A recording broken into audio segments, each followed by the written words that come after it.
Hello guys, क्या आप भी सीखना चाहते हैं टैली अकाउंटिंग सॉफ्टवेयर और जॉब करना चाहते हैं अकाउंटिंग फील्ड में और आपको कोई आइडिया नहीं है कि टैली में लेजर कैसे बनाते हैं, जर्नल एंट्रीज कैसे लगाते हैं, जीएसटी बिलिंग कैसे करते हैं।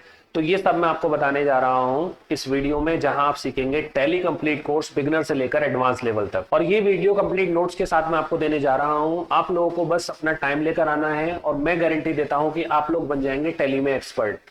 आप में से कई सारे लोग सोचेंगे कि ये वीडियो बहुत लंबा है, बट एक्चुअल में ये वीडियो बहुत छोटा है, क्योंकि टैली को स्टेप बाय स्टेप सीखने के लिए कम से कम आपको इतना टाइम तो देना ही होगा। वीडियो को स्टार्ट करने से पहले मैं आपको बता दूं कि मैंने कंप्लीट नोट्स की पीडीएफ नीचे डिस्क्रिप्शन में दे दी है। आप लोग चाहें तो उसको प्रैक्टिस के लिए डाउनलोड कर सकते हैं।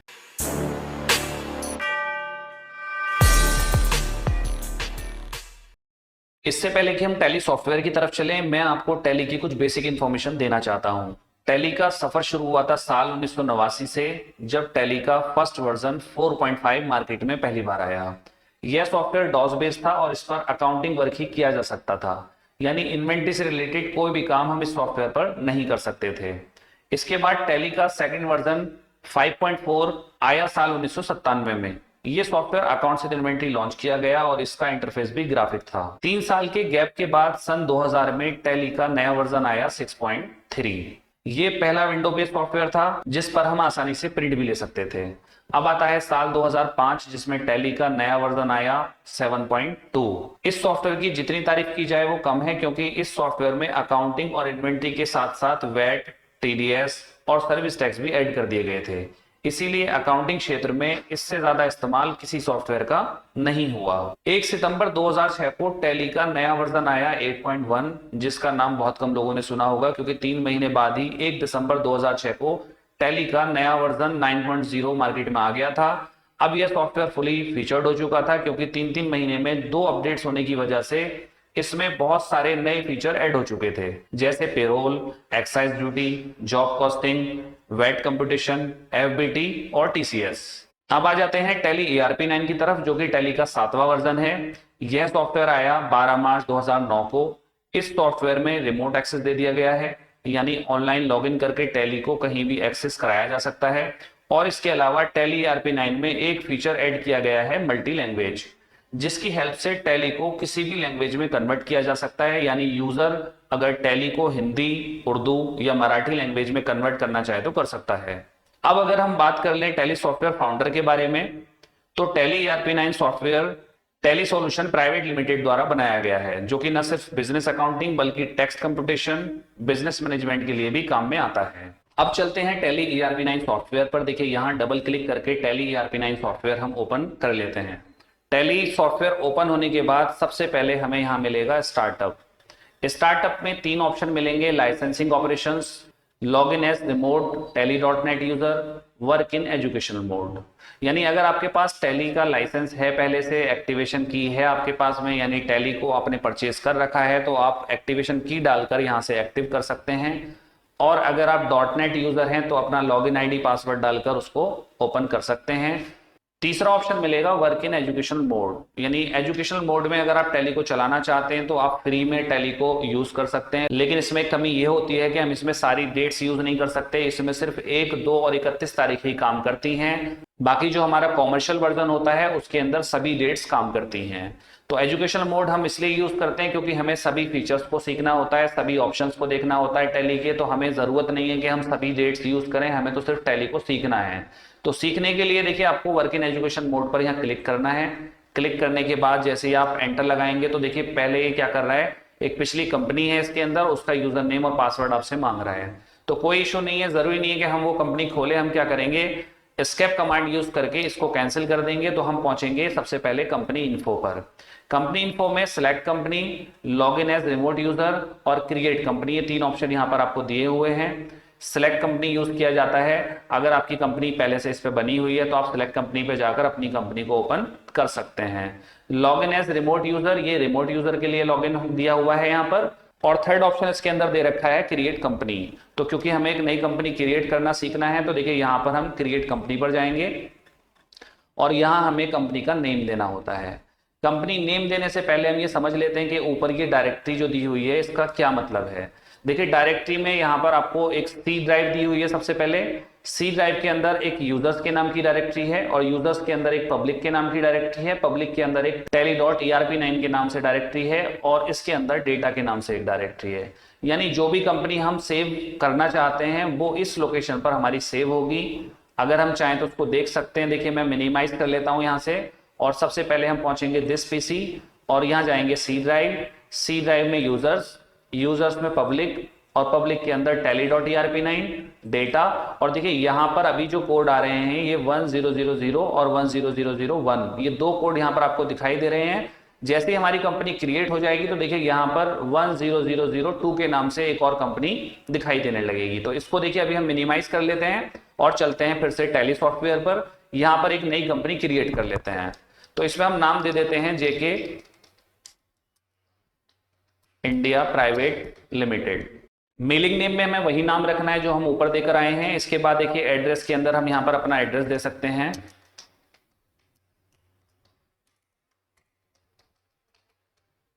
इसके बाद देखिए यहां पर वो हमसे कंट्री पूछेगा तो हमारा कंट्री है इंडिया। हमें सिर्फ आई प्रेस करना है। जैसे हम आई प्रेस करेंगे तो आप देखेंगे यहां पर आई से इंडिया, इंडोनेशिया और इराक 3 कंट्री दे रखी है। तो हमें अपनी कंपनी यहाँ पर सिलेक्ट कर लेनी है, इंडिया सेलेक्ट करेंगे। और इसके बाद देखिए यहाँ पर वो हमसे स्टेट पूछेगा। हमारा जो भी स्टेट है वो हम स्टेट यहाँ पर दे सकते हैं, लेकिन अभी जो हमारा स्टेट यहाँ पर हमें देना है वो उत्तर प्रदेश देना है। तो उसके लिए हम डायरेक्ट यू प्रेस करेंगे। जैसे ही हम यू प्रेस करेंगे आप देखेंगे वहां पर हमें 2 नाम हाईलाइट हो जाएंगे, उत्तराखंड और उत्तर प्रदेश। तो यहाँ से हमें उत्तर प्रदेश सिलेक्ट कर लेना है, एंटर कराएंगे। अगर हमारे पास कोई अपना पिन कोड है तो वो हम यहाँ से पिन कोड डाल सकते हैं।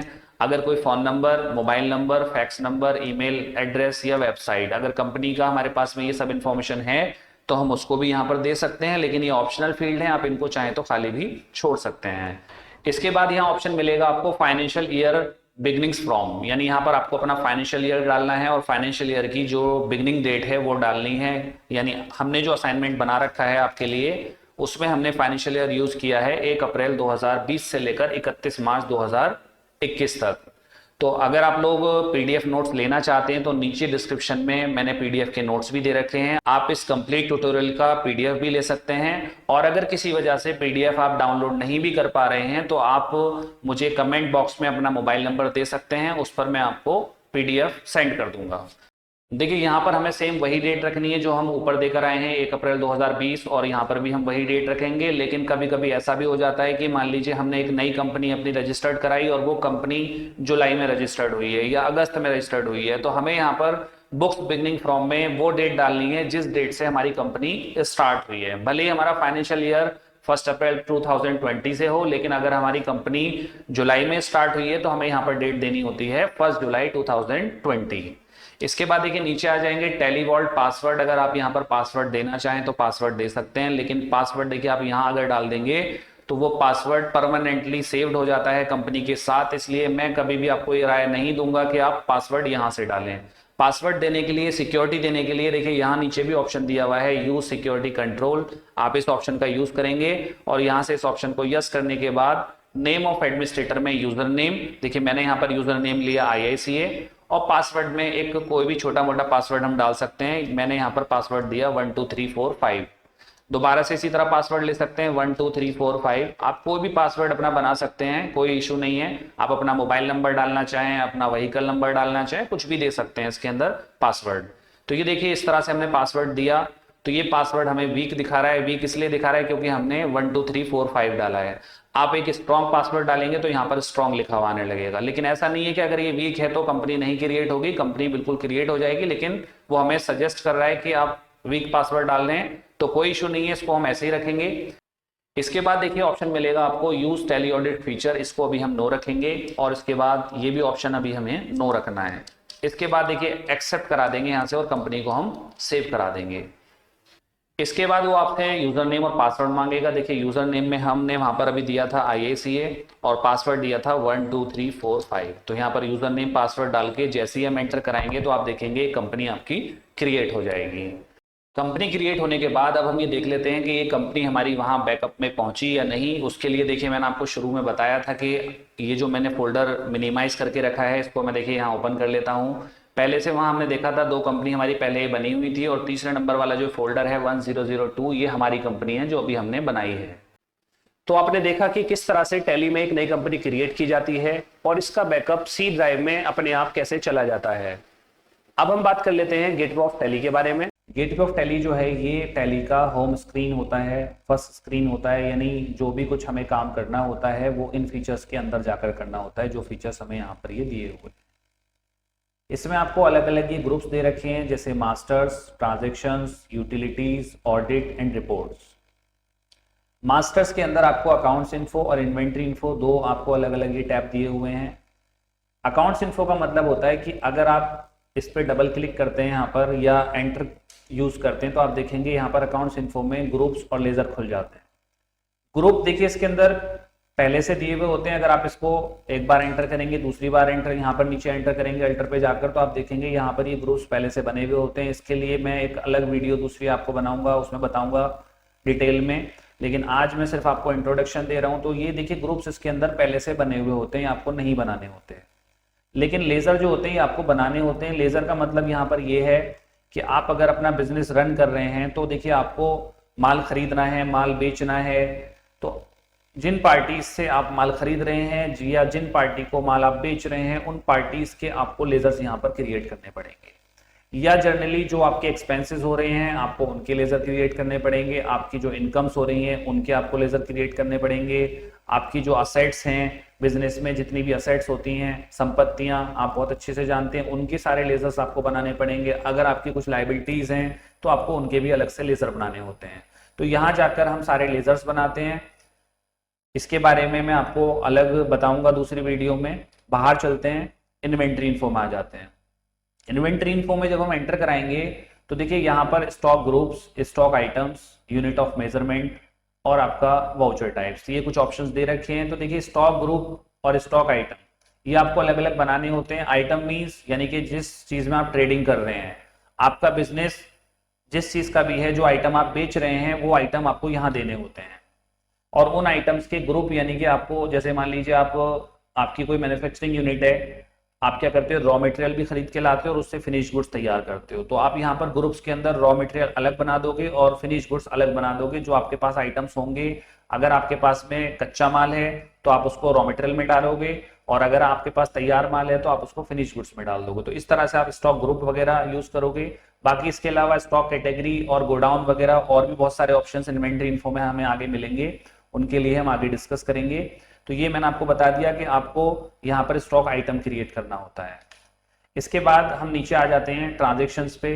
तो देखिए जब कोई बिजनेस रन किया जाता है तो उसमें कोई ना कोई ट्रांजेक्शन होती है। ट्रांजेक्शन से मतलब ये कि आपने माल खरीदा तो ये एक ट्रांजेक्शन है, आपने माल बेचा तो ये एक ट्रांजेक्शन है, आपने किसी से पैसा प्राप्त किया ये एक ट्रांजेक्शन हो गई, आपने किसी को पैसा दिया ये भी एक ट्रांजेक्शन हो गई। तो इस तरह की जो ट्रांजेक्शन हैं वो आपको अकाउंटिंग वाउचर्स में लगानी होती हैं। इन्वेंटरी वाउचर्स में आप कौन सी ट्रांजेक्शन लगा सकते हैं, जैसे कि आपकी मैन्युफैक्चरिंग की जो ट्रांजेक्शन्स होती हैं, आपने प्रोडक्शन किया तो आप वो ट्रांजेक्शन्स इन्वेंट्री के अंदर लगा सकते हैं इन्वेंट्री वाउचर्स में। या इसके अलावा अगर आप इंटर गोडाउन ट्रांसफर करते हैं स्टॉक को, यानी आपके दो लोकेशन पर माल रखा हुआ है, एक लोकेशन से आप दूसरे लोकेशन पर अपने गुड्स को ट्रांसफर कर रहे हैं, तो उसके लिए भी आप इन्वेंट्री वाउचर्स का यूज करेंगे। इसके बाद आ जाते हैं हम यूटिलिटीज में, इंपोर्ट डेटा। देखिए ये बहुत इंपॉर्टेंट पॉइंट है आपका, इंपोर्ट डेटा। इसका यूज ये रहता है कि मान लीजिए आपका बिजनेस पहले से रन कर रहा है, यानी आपने पिछले 2 या 3 साल से आपने काम चला रखा है अपना, और आपकी जो पार्टीज हैं या आपके जो आइटम्स हैं या आपके जो लेजर्स हैं सारे, वो लेजर आप चाह रहे हो कि एक नए फाइनेंशियल ईयर में सब हम वहीं से उठाकर और यहाँ ले आए सारे लेजर को, हमें दोबारा मेहनत ना करनी पड़े, सारी पार्टीज के नाम हमें दोबारा ना लेने पड़े, और जितने भी हमारे सारे आइटम्स हैं उनके नाम हमें दोबारा टाइप ना करना पड़े। तो हम एक नए फाइनेंशियल ईयर में अगर डेटा लेके आना चाहते हैं एक पुराने फाइनेंशियल ईयर से, तो हम यहाँ पर इंपोर्ट डेटा करते हैं। पहले उस पुरानी वाली कंपनी से हम एक्सपोर्ट करेंगे वहां पर डेटा को। इंपोर्ट एक्सपोर्ट का एक अलग टॉपिक है, पूरा बड़ा टॉपिक है, वो मैं क्लियर कराऊंगा। तो उस कंपनी से डेटा को एक्सपोर्ट किया जाता है और इस कंपनी में डेटा को इंपोर्ट कर लिया जाता है। तो ये इसलिए आपको इंपोर्ट डेटा का अलग से यहाँ पर दिया हुआ है टैब। इसके बाद देखिए यहाँ बैंकिंग, यहाँ बैंकिंग से रिलेटेड सारी पॉइंट्स मिलेंगे, जैसे आपको बैंक रिकॉन्सिलेशन स्टेटमेंट बनाना हो, या आपको चेक प्रिंटिंग या चेक डिपॉजिट इस तरह का कोई काम करना है, तो वो हम बैंकिंग के अंदर जाकर करते हैं। नीचे आपको ये ऑडिट एंड कंप्लायंसेस दे रखे हैं, तो ये आपका टैक्स ऑडिट के लिए होता है। अगर कोई चार्टेड अकाउंटेंट आपका ऑडिट कर रहा है तो वो सब ऑडिट से रिलेटेड जितने भी फीचर्स होते हैं, आप उनको जिन जिन रिपोर्ट्स की ज़रूरत होती है वो सारी रिपोर्ट्स यहाँ पर आपको मिल जाती हैं। इसके बाद देखिए यहाँ ये रिपोर्ट्स दे रखी हैं, जनरली वो रिपोर्ट्स हैं जिनकी हमें टाइम टू टाइम ज़रूरत रहती है। Balance sheet, profit and loss account, stock summary, ratio analysis. तो जो लोग कॉमर्स बैकग्राउंड है वो बहुत अच्छे से समझते हैं कि बैलेंस शीट क्या होती है, पीएनएल अकाउंट क्या होता है, स्टॉक समरी क्या होता है और रेशियो एनालिसिस क्या होता है। तो ये सब आप यहाँ से अलग अलग टाइप की रिपोर्ट देख सकते हैं। जब आप बैलेंस शीट पर एंटर लगाएंगे तो देखिए यहाँ आपकी ये बैलेंस शीट आ जाती है। एक साइड में सारी ये लायबिलिटीज शो करता है और एक साइड में सारी ये असेट शो करता है। अभी हमने यहाँ पर कोई भी लेजर नहीं बना रखे हैं, कोई भी हमने उसके ओपनिंग बैलेंसेस नहीं दे रखे हैं, इसलिए ये आपको बैलेंस शीट ब्लैंक दिखाई दे रही है। लेकिन जैसे ही हम यहाँ पर लेजर क्रिएट कर लेंगे ये हमें बहुत अच्छे से दिखाई देगी पूरी बैलेंस शीट बनी हुई। इसी तरह से पीएनएल अकाउंट देखेंगे, ये भी आपको अभी ब्लैंक मिलेगा। स्टॉक समरी देखेंगे, ये भी आपको ब्लैंक मिलेगी। लेकिन जैसे जैसे हम इसके अंदर सारी चीजें बनाते चले जाएंगे ये आपको बहुत अच्छे से दिखाई देगी। ठीक है, इसके बाद लास्ट में ये दे रखा है डिस्प्ले। देखिए ये तो वो रिपोर्ट्स हैं जो बहुत ज्यादा यूज में आती हैं, तो उन रिपोर्ट्स को इन्होंने सबसे ऊपर गेटवे ऑफ टैली में ही दे रखा है। लेकिन कुछ और रिपोर्ट्स भी होती हैं जिनकी हमें जरूरत होती है, उसके लिए हमें डिस्प्ले में जाना होता है। जब हम डिस्प्ले में जाएंगे तो वहां पर आपको trial balance, day book, account books, statement of accounts, inventory books, statement of inventory, cash fund flow और इसके अलावा receipt and payments, list of accounts और आपका एक्सेप्शन रिपोर्ट्स। तो ये अलग अलग टाइप की रिपोर्ट्स हैं, इनकी भी बहुत ज़्यादा यूज़ इनका रहता है, ये आपको आगे हम डिस्कस करेंगे। तो ये आपके अच्छे से समझ में आ गया होगा कि गेटवे ऑफ टैली के अंदर ये जो फीचर्स हैं इसका हम किस तरह से यूज़ करते हैं। अब हम बात करेंगे नीचे ये जो कैलकुलेटर आपको दिया हुआ है। देखिए कैलकुलेटर अभी यहाँ पर यूज में नहीं आ रहा है। जैसे आप कंट्रोल एन कमांड यूज करेंगे आप देखेंगे यहाँ पर आपका ये कैलकुलेटर मोड आ जाएगा। अगर आप छोटी मोटी कैलकुलेशन करना चाहें तो आपको कैलकुलेटर की जरूरत नहीं पड़ेगी, आप टैली में यहीं पर कैलकुलेशन कर सकते हैं। मैं आपको करके दिखाता हूँ। जैसे मैंने 1000 प्लस 2000 यूज किया और एक एंटर लगाया तो आप देखेंगे यहाँ 3000 अपने आप टोटल होके आ गया है। ये आपको 5000 का 10% निकालना है तो आप यहाँ इस तरह से देंगे 5000 इंटू 10%, एंटर लगाएंगे, आप देखेंगे यहाँ पर आपका 510% निकल कर आ जाएगा। तो आप छोटी मोटी कैलकुलेशन अगर कैलकुलेटर का यूज करके करना चाहें तो यहाँ पर कर सकते हैं। अगर आप कैलकुलेटर मोड से बाहर आना चाहते हैं तो आपको कीबोर्ड से कंट्रोल के साथ में एम यूज करना है। कंट्रोल एम यूज करते आप उससे बाहर निकल जाएंगे तो ये आप कैलकुलेटर भी यूज कर सकते हैं। कुछ एक फीचर्स आपको देखिए यहाँ भी दिए हुए हैं, इनका भी यूज आएगा आगे, जैसे जैसे यूज रहेगा वैसे आपको बताया जाएगा। यहाँ आपको ये ऊपर लैंग्वेजेस दे रखी हैं। देखिए जो टैली हमारा सॉफ्टवेयर है जरूरी नहीं है कि हमें उसको इंग्लिश में ही चलाना है। अगर हमारी कोई मदर टंग है जैसे हिंदी, पंजाबी, गुजराती, मराठी, अगर इस तरह की कोई लैंग्वेज है और हम उसको यूज करना चाहते हैं तो वो भी हम यहाँ से कर सकते हैं। लेकिन उसके लिए हमें क्या होगा, पहले टैली का जो कॉमर्शियल वर्जन है उसको परचेज करना होगा। देखिए दे भी रखा है यहाँ पर tally.erp9 is running on educational mode. ये एजुकेशनल मोड पे चल रहा है इसलिए हम इसके अंदर लैंग्वेज चेंज नहीं कर सकते हैं। लेकिन अगर हमारे पास कॉमर्शियल वर्जन है टैली का तो हम इसको अपनी लैंग्वेज में भी कन्वर्ट करके चला सकते हैं टैली पर। गेटवे ऑफ टैली के बाद अब हम सीखेंगे कि किस तरह से टैली में नए लेजर बनाए जाते हैं। लेजर बनाने से पहले आपको पता होना चाहिए कि टैली में दो तरह के मास्टर्स बनाए जाते हैं, यानी अकाउंटिंग मास्टर और इन्वेंट्री मास्टर। अकाउंटिंग मास्टर में ग्रुप और लेजर को बनाने, देखने और अल्टर करने के लिए फीचर दिए हुए हैं। यहाँ अगर आप ग्रुप की बात करें तो 34 ग्रुप्स पहले से ही बने हुए होते हैं, जबकि लेजर हमें बनाने होते हैं। इसी तरह इन्वेंट्री मास्टर में भी stock group, stock category, stock item, unit of measure और गोडाउन को बनाने, देखने और अल्टर करने के लिए फीचर दिए हुए हैं। टैली में न्यू लेजर बनाने के लिए आपको सबसे पहले जाना होगा मास्टर्स में और यहाँ जाना होगा अकाउंट्स इन्फो पर। जैसे ही हम कीबोर्ड से एंटर प्रेस करेंगे आप देखेंगे अंदर ग्रुप और लेजर दो चीजें आपको दिखाई देंगी। ग्रुप्स पर एक बार और एंटर करेंगे और नीचे जाकर अल्टर पे जाकर भी एक बार और एंटर करेंगे तो आप देखेंगे यहाँ इसके अंदर ये 34 ग्रुप्स पहले से बने हुए होते हैं। तो इसलिए ग्रुप तो हमें बनाने की जरूरत नहीं है, लेकिन हम बनाएंगे लेजर्स। लेजर्स पे जाकर एक बार एंटर लगाना है। आप देखेंगे यहाँ पर आपको 3 ऑप्शन दिए हुए हैं ऊपर, create, display and alter. Create का मतलब होता है आपको नया लेजर अगर बनाना है तो आप इसका यूज करेंगे। डिस्प्ले देखने के लिए होता है लेजर्स को, और अल्टर अगर आप लेजर्स के अंदर कोई चेंजेस करना चाहते हैं।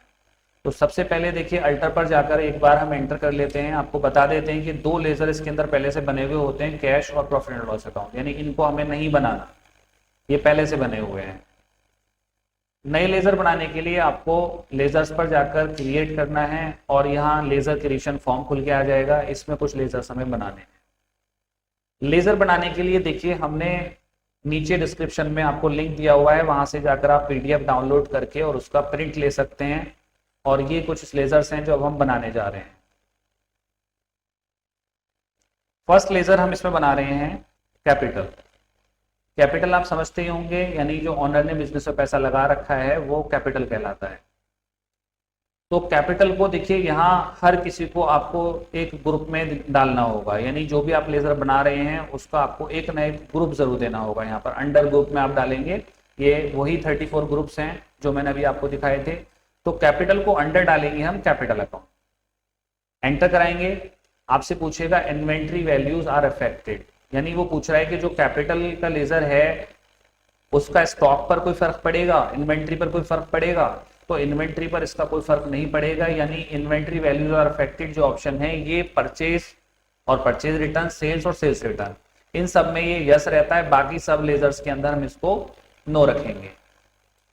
एंटर करके और आगे आ जाएंगे। देखिए यहाँ पर ये आपसे नेम, एड्रेस, कंट्री, स्टेट, ये कुछ डिटेल मांगता है। ये सारी डिटेल जो होती है वो जब डालते हैं हम, अगर हमें यहाँ पर किसी पार्टी का लेजर बनाना होता है, यानी अगर हम कोई सेंडी डेटर्स या सेंडी क्रेडिटर्स के लेजर्स बना रहे हैं तो हमें यहाँ पर उनका नेम, यानी मान लीजिए किसी कंपनी का नाम है XYZ लिमिटेड, तो XYZ लिमिटेड तो कंपनी का नाम हो गया, लेकिन उसके ऑनर का नाम आप यहाँ लिख सकते हैं और उसका एड्रेस यहाँ लिख सकते हैं, कंट्री, स्टेट या जो उसकी बैंक डिटेल है वो सब हम यहाँ डाल सकते हैं।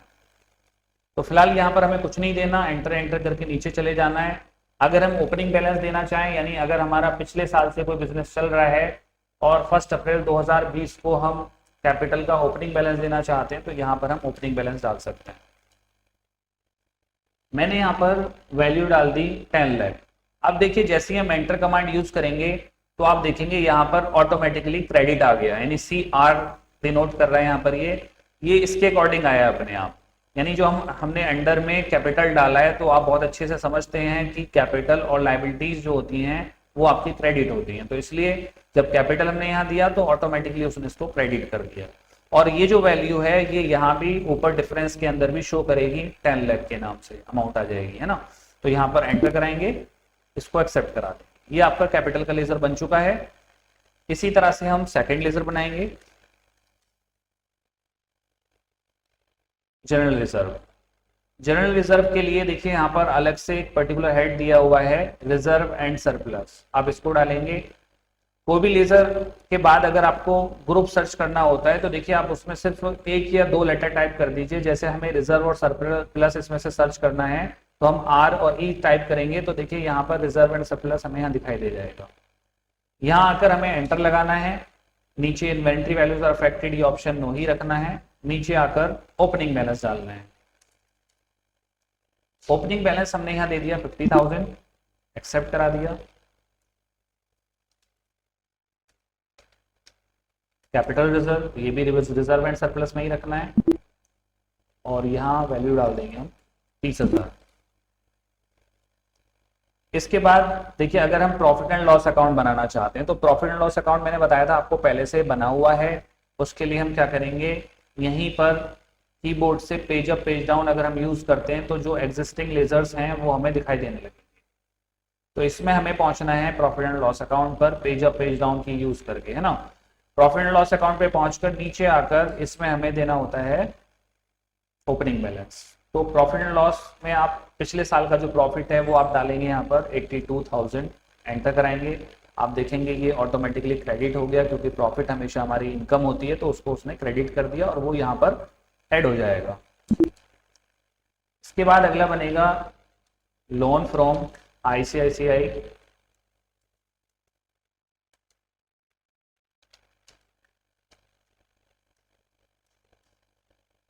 इसको अंडर डालेंगे हम सिक्योर्ड लोन। देखिए यहाँ ये सिक्योर्ड लोन दिया हुआ है। वैसे तो अगर हम इसको लोन लायबिलिटी में भी डाल दें तो भी ये गलत नहीं होगा, हम लोन्स लायबिलिटी में भी डाल सकते हैं, लेकिन लोन्स को यहाँ पर दो अलग अलग पार्ट में बांट दिया गया है, यानी सिक्योर्ड लोन अलग और अनसिक्योर्ड लोन अलग। ये नीचे अनसिक्योर्ड लोन है और ये आपका सिक्योर्ड लोन है। तो अगर हम किसी बैंक से लोन लेते हैं वो हमारा सिक्योर्ड में चला जाता है, और किसी प्राइवेट फाइनेंस कंपनी से ले लेते हैं तो वो अनसिक्योर्ड लोन कहलाता है। तो यहाँ हम डालेंगे सिक्योर्ड लोन्स। इसमें हम वैल्यू देंगे 20 लाख, एंटर कराएंगे और एक्सेप्ट कर देंगे। अगले लेजर बनाएंगे हम इसमें एसबीआई ओवरड्राफ्ट। ओवरड्राफ्ट अकाउंट आप समझते होंगे, यानी बैंक का बैलेंस अगर नेगेटिव हो जाता है तो वो आपका ओवरड्राफ्ट कहलाता है। यानी अगर आपने बैंक से कोई लिमिट ले रखी है तो वो भी आपका बैंक ओवरड्राफ्ट कहलाता है। इसको अंडर हमें डालना है यहाँ पर बैंक ओवरड्राफ्ट अकाउंट। इसमें यहाँ हम अकाउंट से रिलेटेड अगर कुछ इन्फॉर्मेशन देना चाहते हैं तो वो दे सकते हैं, यानी account number, IFSC number, bank का नेम, वो सब डाल सकते हैं, लेकिन जरूरत नहीं है। फिलहाल हम यहाँ पर डालेंगे ओपनिंग बैलेंस। इसका ओपनिंग बैलेंस है 25,000। इसी तरह से कुछ पार्टीज के लेजर बना लेते हैं।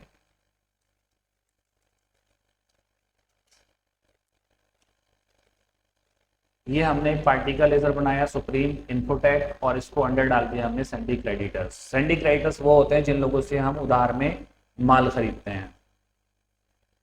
देखिए यहाँ जैसे ही हमने एंटर किया है तो यहाँ एक अलग से एक ऑप्शन आया है maintain balances bill bye bill. इसका मतलब ये होता है कि अगर आपने किसी पार्टी से माल खरीदा है तो कहीं ना कहीं उसके बिल की डिटेल आपके पास जरूर होगी। अगर आप उसकी बिल की डिटेल यानी बिल नंबर या बिल की डेट या बिल की अमाउंट देना चाहते हैं तो आप इस ऑप्शन को यस रखेंगे, एंटर कराएंगे, आगे बढ़ेंगे। डिफॉल्ट क्रेडिट पीरियड, यानी सुप्रीम इन्फोटेक से अगर आपने माल खरीदा है तो उन्होंने आपको क्रेडिट पीरियड कितना दिया है, उधार देने का टाइम कितना दिया है, अगर वो आप यहाँ मेंशन करना चाहें तो दे सकते हैं।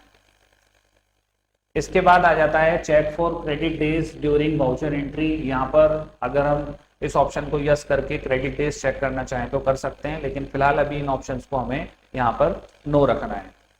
इसके बाद देखिए आ जाता है सुप्रीम इन्फोटेक। सुप्रीम इन्फोटेक यहाँ नाम आ गया है। बाकी अगर हम इनका एड्रेस देना चाहें तो एड्रेस भी दे सकते हैं, और एंटर करके नीचे चले जाएंगे।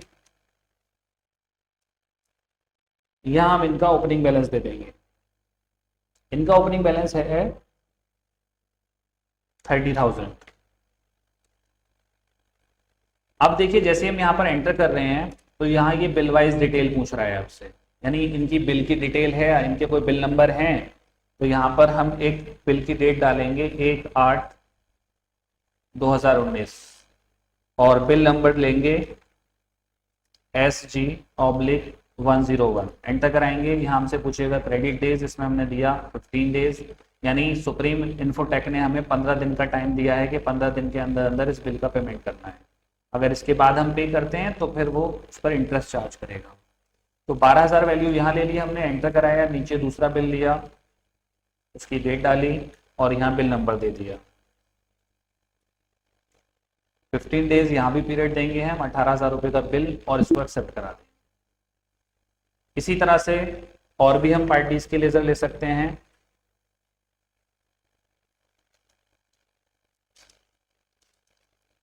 एक और पार्टी हमने बनाई अनिर्बन प्राइवेट लिमिटेड, इसको अंडर डाला हमने सैंडी क्रेडिटर्स, और यहाँ वैल्यू दी हमने 32,000, एंटर कराएंगे। बिल वाइज डिटेल पूछेगा, यहाँ हमने बिल की डिटेल दे दी, पहले डेट डाल दिया, यहाँ बिल नंबर मेंशन कर दिया और यहाँ पर क्रेडिट डेज दिए। ये बिल है 17,000 का। इसी तरह सेकंड बिल भी यहाँ शो करेंगे हम, और बिल नंबर आ जाएगा, डेट देंगे यहाँ पर हम, और ये 15,000 का हमारा बिल यहाँ शो हो जाएगा। इसी तरह कुछ और लेजर्स भी हम क्रिएट करेंगे। Outstanding salary. अब देखिए आउटस्टैंडिंग सैलरी को यहाँ पर हम ग्रुप देना चाहते हैं आउटस्टैंडिंग एक्सपेंसेस, लेकिन जैसे हम ओ प्रेस करेंगे तो यहाँ आपको इस लिस्ट में कहीं भी आउटस्टैंडिंग एक्सपेंसेस ग्रुप नहीं दिखाई देगा। अगर हम चाहते हैं कि यहीं पर हम एक नया ग्रुप क्रिएट कर लें तो देखिए कीबोर्ड से आपको कमांड यूज करनी होगी Alt+C, ऑल्ट सी से होता है ऑनलाइन क्रिएशन। यही हाथ के हाथ हम एक ग्रुप क्रिएट कर सकते हैं और हमने यहां पर दिया आउटस्टैंडिंग एक्सपेंसेस और इसको अंडर डाल दिया करंट लायबिलिटीज। इसके बाद नीचे इसकी वैल्यू दे देंगे, वैल्यू हमने रखी यहाँ पर 25,000, एक्सेप्ट करा। इसी तरह सेकंड लेजर आप बना सकते हैं आउटस्टैंडिंग रेंट। अब देखिए यहाँ बार बार आपको ग्रुप बनाने की जरूरत नहीं पड़ेगी, जैसे आप एंटर कराएंगे तो आपको आउटस्टैंडिंग एक्सपेंसेस यहाँ लिस्ट में दिखाई देने लगेगा। आप इस पर एक बार एंटर करेंगे, इसे सिलेक्ट कर लेंगे और नीचे आकर यहाँ पर वैल्यू दे देंगे। तो ये इस तरह से कुछ आपको लेजर्स बनाने हैं। ये ज्यादातर अभी जो हमने लिए हैं वो लायबिलिटीज और आपका क्या नाम है कैपिटल्स के लेजर्स बनाए हैं। अब हम बनाएंगे कुछ असेट्स के लेजर्स।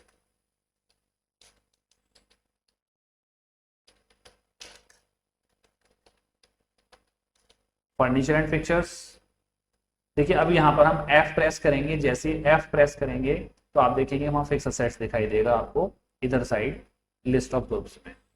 एंटर कराएंगे, फिक्स असेट सेलेक्ट हो जाएगा। इसमें भी आपको inventory values are affected no ही रखना है। नीचे जाकर वैल्यू देनी है 15 लाख, एंटर कराएंगे तो आप देखेंगे जब यहाँ हमने 15 लाख वैल्यू डाली और अब ये डेबिट यहाँ पर शो कर रहा है क्योंकि यहाँ ये फिक्स असेट्स आ रहा है। जितनी भी हमारी असेट्स ये एक्सपेंस होते हैं वो हमारे सब डेबिट होते हैं। तो देखिए यहाँ पर असेट्स होने की वजह से यहाँ ये डेबिट ले लिया है उसने और यहाँ पर भी डिफरेंस के अंदर ऊपर 15 लाख डेबिट साइड में शो कर रहा है। इसके बाद सेकंड हम बनाएंगे कंप्यूटर। ये भी फिक्स असेट्स ही रखना है। इसमें हम वैल्यू रखेंगे 106,000। कंप्यूटर के बाद मशीनरी, ये भी फिक्स असेट्स रखेंगे। यहां वैल्यू देंगे हम 9,003,000, इसको भी एक्सेप्ट करा देंगे। मशीनरी के बाद आएगा NSC, ये इन्वेस्टमेंट है। तो हम देखिए हमने यहाँ पर I और N प्रेस किया है तो अपने आप यहाँ लिस्ट में इन्वेस्टमेंट हमें दिखाई दे गया है। एंटर कराएंगे, नीचे आएंगे एंटर यूज करते हुए और इसके आगे वैल्यू डालेंगे 75,000। NSC के बाद लेंगे हम एडवांस सैलरी, इसको अंडर डालेंगे हम लोन एंड एडवांस असेट्स। तो देखिए यहाँ लोन का मतलब लायबिलिटी नहीं है, लोन एंड एडवांस असेट्स। अगर हमने अपने एम्प्लॉय को एडवांस में सैलरी दे रखी है तो ये लोन एंड एडवांस असेट्स में आएगा। ये असेट्स है, संपत्ति है। नीचे आकर वैल्यू देंगे 5,000, एंटर कराएंगे, एक्सेप्ट कर देंगे। इसके बाद कुछ हम डेटर्स ले लेते हैं, सैंडी डेटर्स। इसमें भी हमें maintain balances bill bye bill option ये यस रखना है और आगे बढ़कर यहाँ आपको वैल्यू डालनी। इसमें आपको फर्स्ट बिल की डेट डालनी है, 1919 डाल देते हैं डेट, RT/121, 15 डेज पीरियड और ये बिल हो गया आपका 18,000। इसी तरह सेकंड बिल डालेंगे 1120 RT/122, 15 डेज पीरियड और ये बिल आपका दे दिया हमने 12,000। तो देखिए दोनों बिल के बाद ये दोनों बिल की वैल्यू हुई 30,000 रुपए। तो नीचे ऑन अकाउंट में अभी भी 8,000 रुपए हैं। इसका मतलब ये होता है कि अगर हमारे पास बिल नंबर नहीं है तो हम यहाँ बिल नंबर ना देकर उसको ऑन अकाउंट करके डाल सकते हैं। इसका मतलब ये हुआ कि 18,000 का बिल भी है और 12,000 का बिल भी है हमारे पास, लेकिन 8,000 रुपए जो है इसका कोई बिल नंबर हमारे पास नहीं है, इसलिए हमने उसको ऑन अकाउंट कर दिया। यानी कि रॉ इन्फोटेक के जो टोटल ड्यूज हैं वो 38,000 है। एक्सेप्ट करा दें। अगली पार्टी ले लेते हैं ग्लोब इन्फोसिस, इसको अंडर डाल दिया हमने यहाँ पर सैंडी डेटर्स और यहाँ वैल्यू दे दी हमने 31,000। इसमें से फर्स्ट बिल की डेट डाली 1919 GI/001, 15 डेज का पीरियड आ गया और पहले ये जो आपकी वैल्यू है 12,000 आ गई पहले बिल की वैल्यू। सेकंड बिल की वैल्यू भी इसी तरह से देनी है GI/002, 15 डेज पीरियड और 19,000 का बिल। तो ये इस तरह से हमने दो डेटर्स की डिटेल दे दी है। इसके बाद देखिए, अगर आप कैश इन हैंड देना चाहते हैं तो कैश का भी मैंने आपको बताया था, कैश का लेजर बना हुआ होता है, तो यही हमें क्या करना है, page up page down use करके भी हम इस तरह से आ सकते हैं पीछे।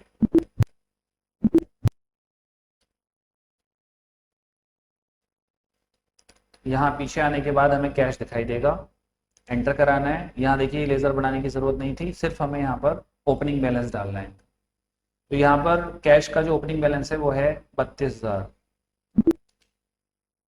इसके बाद देना है स्टेट बैंक ऑफ इंडिया।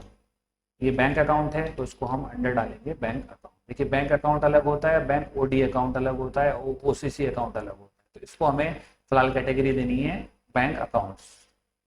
इसमें अगर आपके पास कोई अकाउंट नंबर है तो आप मेंशन कर सकते हैं यहाँ पर, नहीं तो नीचे जाकर यहाँ ओपनिंग बैलेंस डालेंगे। 2,28,000 रुपये हमने यहाँ वैल्यू दी। तो ये इस तरह से हमें कुछ अलग अलग लेजर्स बनाने हैं। जब ये लेजर्स हमारे कंप्लीट हो जाएंगे तो आप देखेंगे नीचे बाहर आने के बाद में यहाँ आपको नीचे जाना है बैलेंस शीट रिपोर्ट्स पर।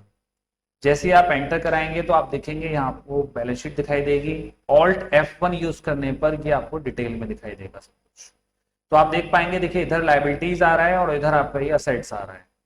लायबिलिटीज साइड में आपको सबसे ऊपर दिया हुआ है कैपिटल अकाउंट, इसके नीचे दिया हुआ है loans liability, current liabilities and profit and loss account. इधर साइड में ऊपर दिए हुए आपको फिक्स असेट्स, उसके बाद आपका इन्वेस्टमेंट और नीचे दे रखा है करंट असेट्स।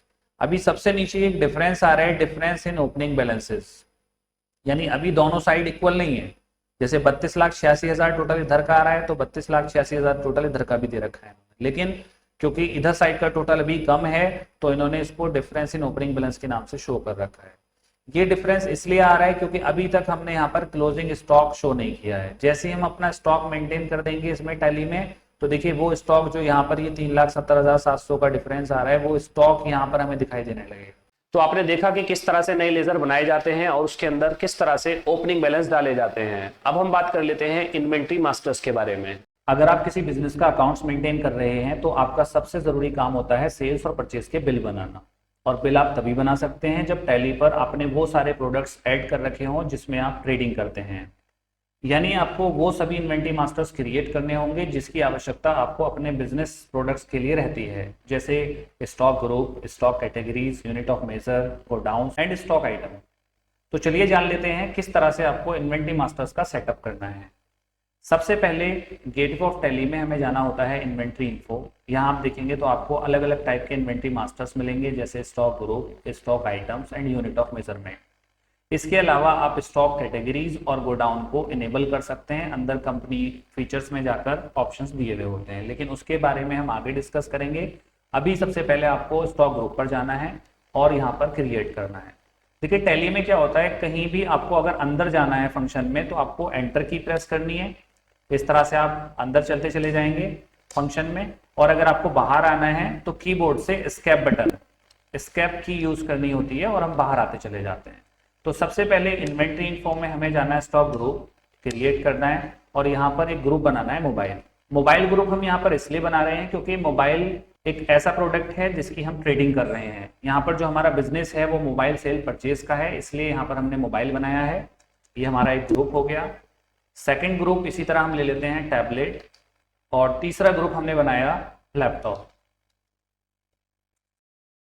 ये तीन अलग अलग ग्रुप हम क्रिएट कर चुके हैं। अगर इसको देखना चाहें तो यहाँ से अल्टर में जाएंगे और यहाँ आप देखेंगे लैपटॉप, मोबाइल और टैबलेट, ये तीन हमारे यहाँ पर ग्रुप बन चुके हैं। इसी तरह अगर हम कैटेगरी भी बनाना चाहें तो उसके लिए आपको क्या करना है, F11 में जाना है, इन्वेंट्री फीचर्स में जाना है और यहाँ जाकर नीचे मेंटेन स्टॉक कैटेगरीज, इस ऑप्शन को यस कर देना है। वाई प्रेस करेंगे, ये यस हो जाएगा और इसके बाद यहाँ से इन्वेंट्री फीचर्स को हम एक्सेप्ट करा देंगे। तो इसमें आप बाहर देखेंगे, यहाँ बाहर आकर इन्वेंट्री इन्फो में आपको एक फीचर दिखाई देगा स्टॉक कैटेगरीज। आप एंटर कराएंगे, क्रिएट करेंगे और यहाँ पर आप कैटेगरीज के नाम खोल सकते हैं। कैटेगरी मीन्स ये कि हमारे पास मान लीजिए हम बिजनेस कर रहे हैं मोबाइल का, तो हमारे पास डिफरेंट टाइप के मोबाइल्स होंगे, अलग अलग कंपनीज के मोबाइल होंगे, तो उन कंपनीज के नाम हम यहाँ पर स्टॉक कैटेगरी में शो कर सकते हैं। जैसे हमारे स्टॉक में कुछ मोबाइल MI कंपनी के हैं, इसी तरह कुछ मोबाइल हमारे पास ओप्पो के हैं और कुछ हमारे पास मोबाइल वीवो के हैं, और चाहें तो यहां पर हम सैमसंग, इस तरह से अलग अलग कंपनी के नाम यहां पर शो कर देंगे। अगर आप बाहर आकर देखेंगे, अल्टर में जाएंगे, तो स्टॉक कैटेगरी में हमने 4 कंपनी के नाम शो कर दिए हैं, Vivo, Samsung, Oppo and MI. यानी हमारे पास इन 4 कंपनीज के मोबाइल अवेलेबल हैं स्टॉक में। अब बाहर आ जाएंगे, अगर देखिए आप यहाँ पर गोडाउन भी मेंटेन करना चाहें तो गोडाउन भी मेंटेन कर सकते हैं। गोडाउन मीन्स ये कि अगर आपका माल किसी एक ही लोकेशन पर रखा हुआ है तो आपको गोडाउन बनाने की कोई ज़रूरत नहीं है, लेकिन अगर आपका माल यानी आपका जो स्टॉक है वो एक से ज़्यादा लोकेशन पर रखा हुआ है तो आपको F11 में जाना है, दोबारा से इन्वेंट्री फीचर्स में जाना है, और वहाँ आपको ये एक ऑप्शन मिलेगा जहाँ आपने यस किया था मेंटेन स्टॉक कैटेगरी, इसी के जस्ट ऊपर है मेंटेन मल्टीपल गोडाउन्स। अगर स्टॉक हमारा एक से ज़्यादा लोकेशन पर रखा हुआ है तो ये ऑप्शन हमें यस करना है, और उसके बाद वो लोकेशंस हमें यहाँ पर खोलनी होती हैं। इन्वेंट्री इन्फो में अगर आप देखेंगे यहाँ पर तो आपको गोडाउन्स ऑप्शन मिलेगा, इसमें क्रिएट करना है, और यहाँ आप 2 अलग अलग गोडाउन ले लीजिए। हमने एक गोडाउन बनाया कानपुर लोकेशन और दूसरा गोडाउन ले लिया हमने गाजियाबाद लोकेशन। अगर यहाँ देखना चाहें अल्टर में जाएंगे तो आपको देखिए गाजियाबाद और कानपुर 2 गोडाउन यहाँ दिखाई देंगे, और एक ये डिफॉल्ट मेन लोकेशन पहले से बना हुआ आ जाता है। तो हमारे फिलहाल जो गोडाउन है वो गाजियाबाद और कानपुर 2 लोकेशन है, इन 2 लोकेशन पर हमारा स्टॉक रखा हुआ है। इसके बाद देखिए हम बनाएंगे यूनिट ऑफ मेजर।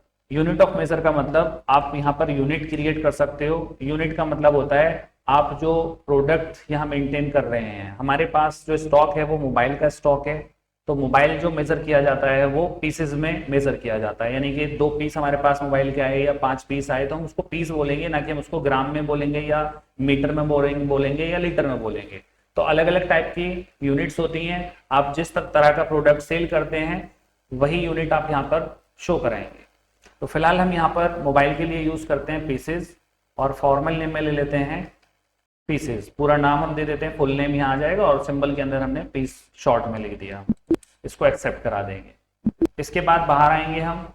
देखिए अभी तक हमने क्या काम किया, सबसे पहले स्टॉक ग्रुप बनाया है। स्टॉक ग्रुप के अंदर हमने ये डिफाइन किया है कि हमारे पास किस टाइप के प्रोडक्ट हैं, जैसे हमारे पास मोबाइल है, लैपटॉप है, टैबलेट है। इसके बाद स्टॉक कैटेगरी में हमने ये डिफाइन किया कि हमारे पास जो स्टॉक अवेलेबल है वो किस किस कंपनी के हैं, तो वहां पर हमने एमआई, वीवो, ओप्पो और सैमसंग ले लिया है। इसके बाद यूनिट हमने डिफाइन किए, वहां पर बताया है कि जो हमारा प्रोडक्ट है वो मेजर किया जाता है पीसेस में। गोडाउन्स हम पहले बता चुके हैं, गोडाउन्स हमने 2 लोकेशन ली हैं, कानपुर और एक गाजियाबाद। फाइनली ये सारा काम जो अब तक हमने किया वो स्टॉक आइटम के लिए किया है, क्योंकि सबसे जरूरी चीज है हमारा प्रोडक्ट।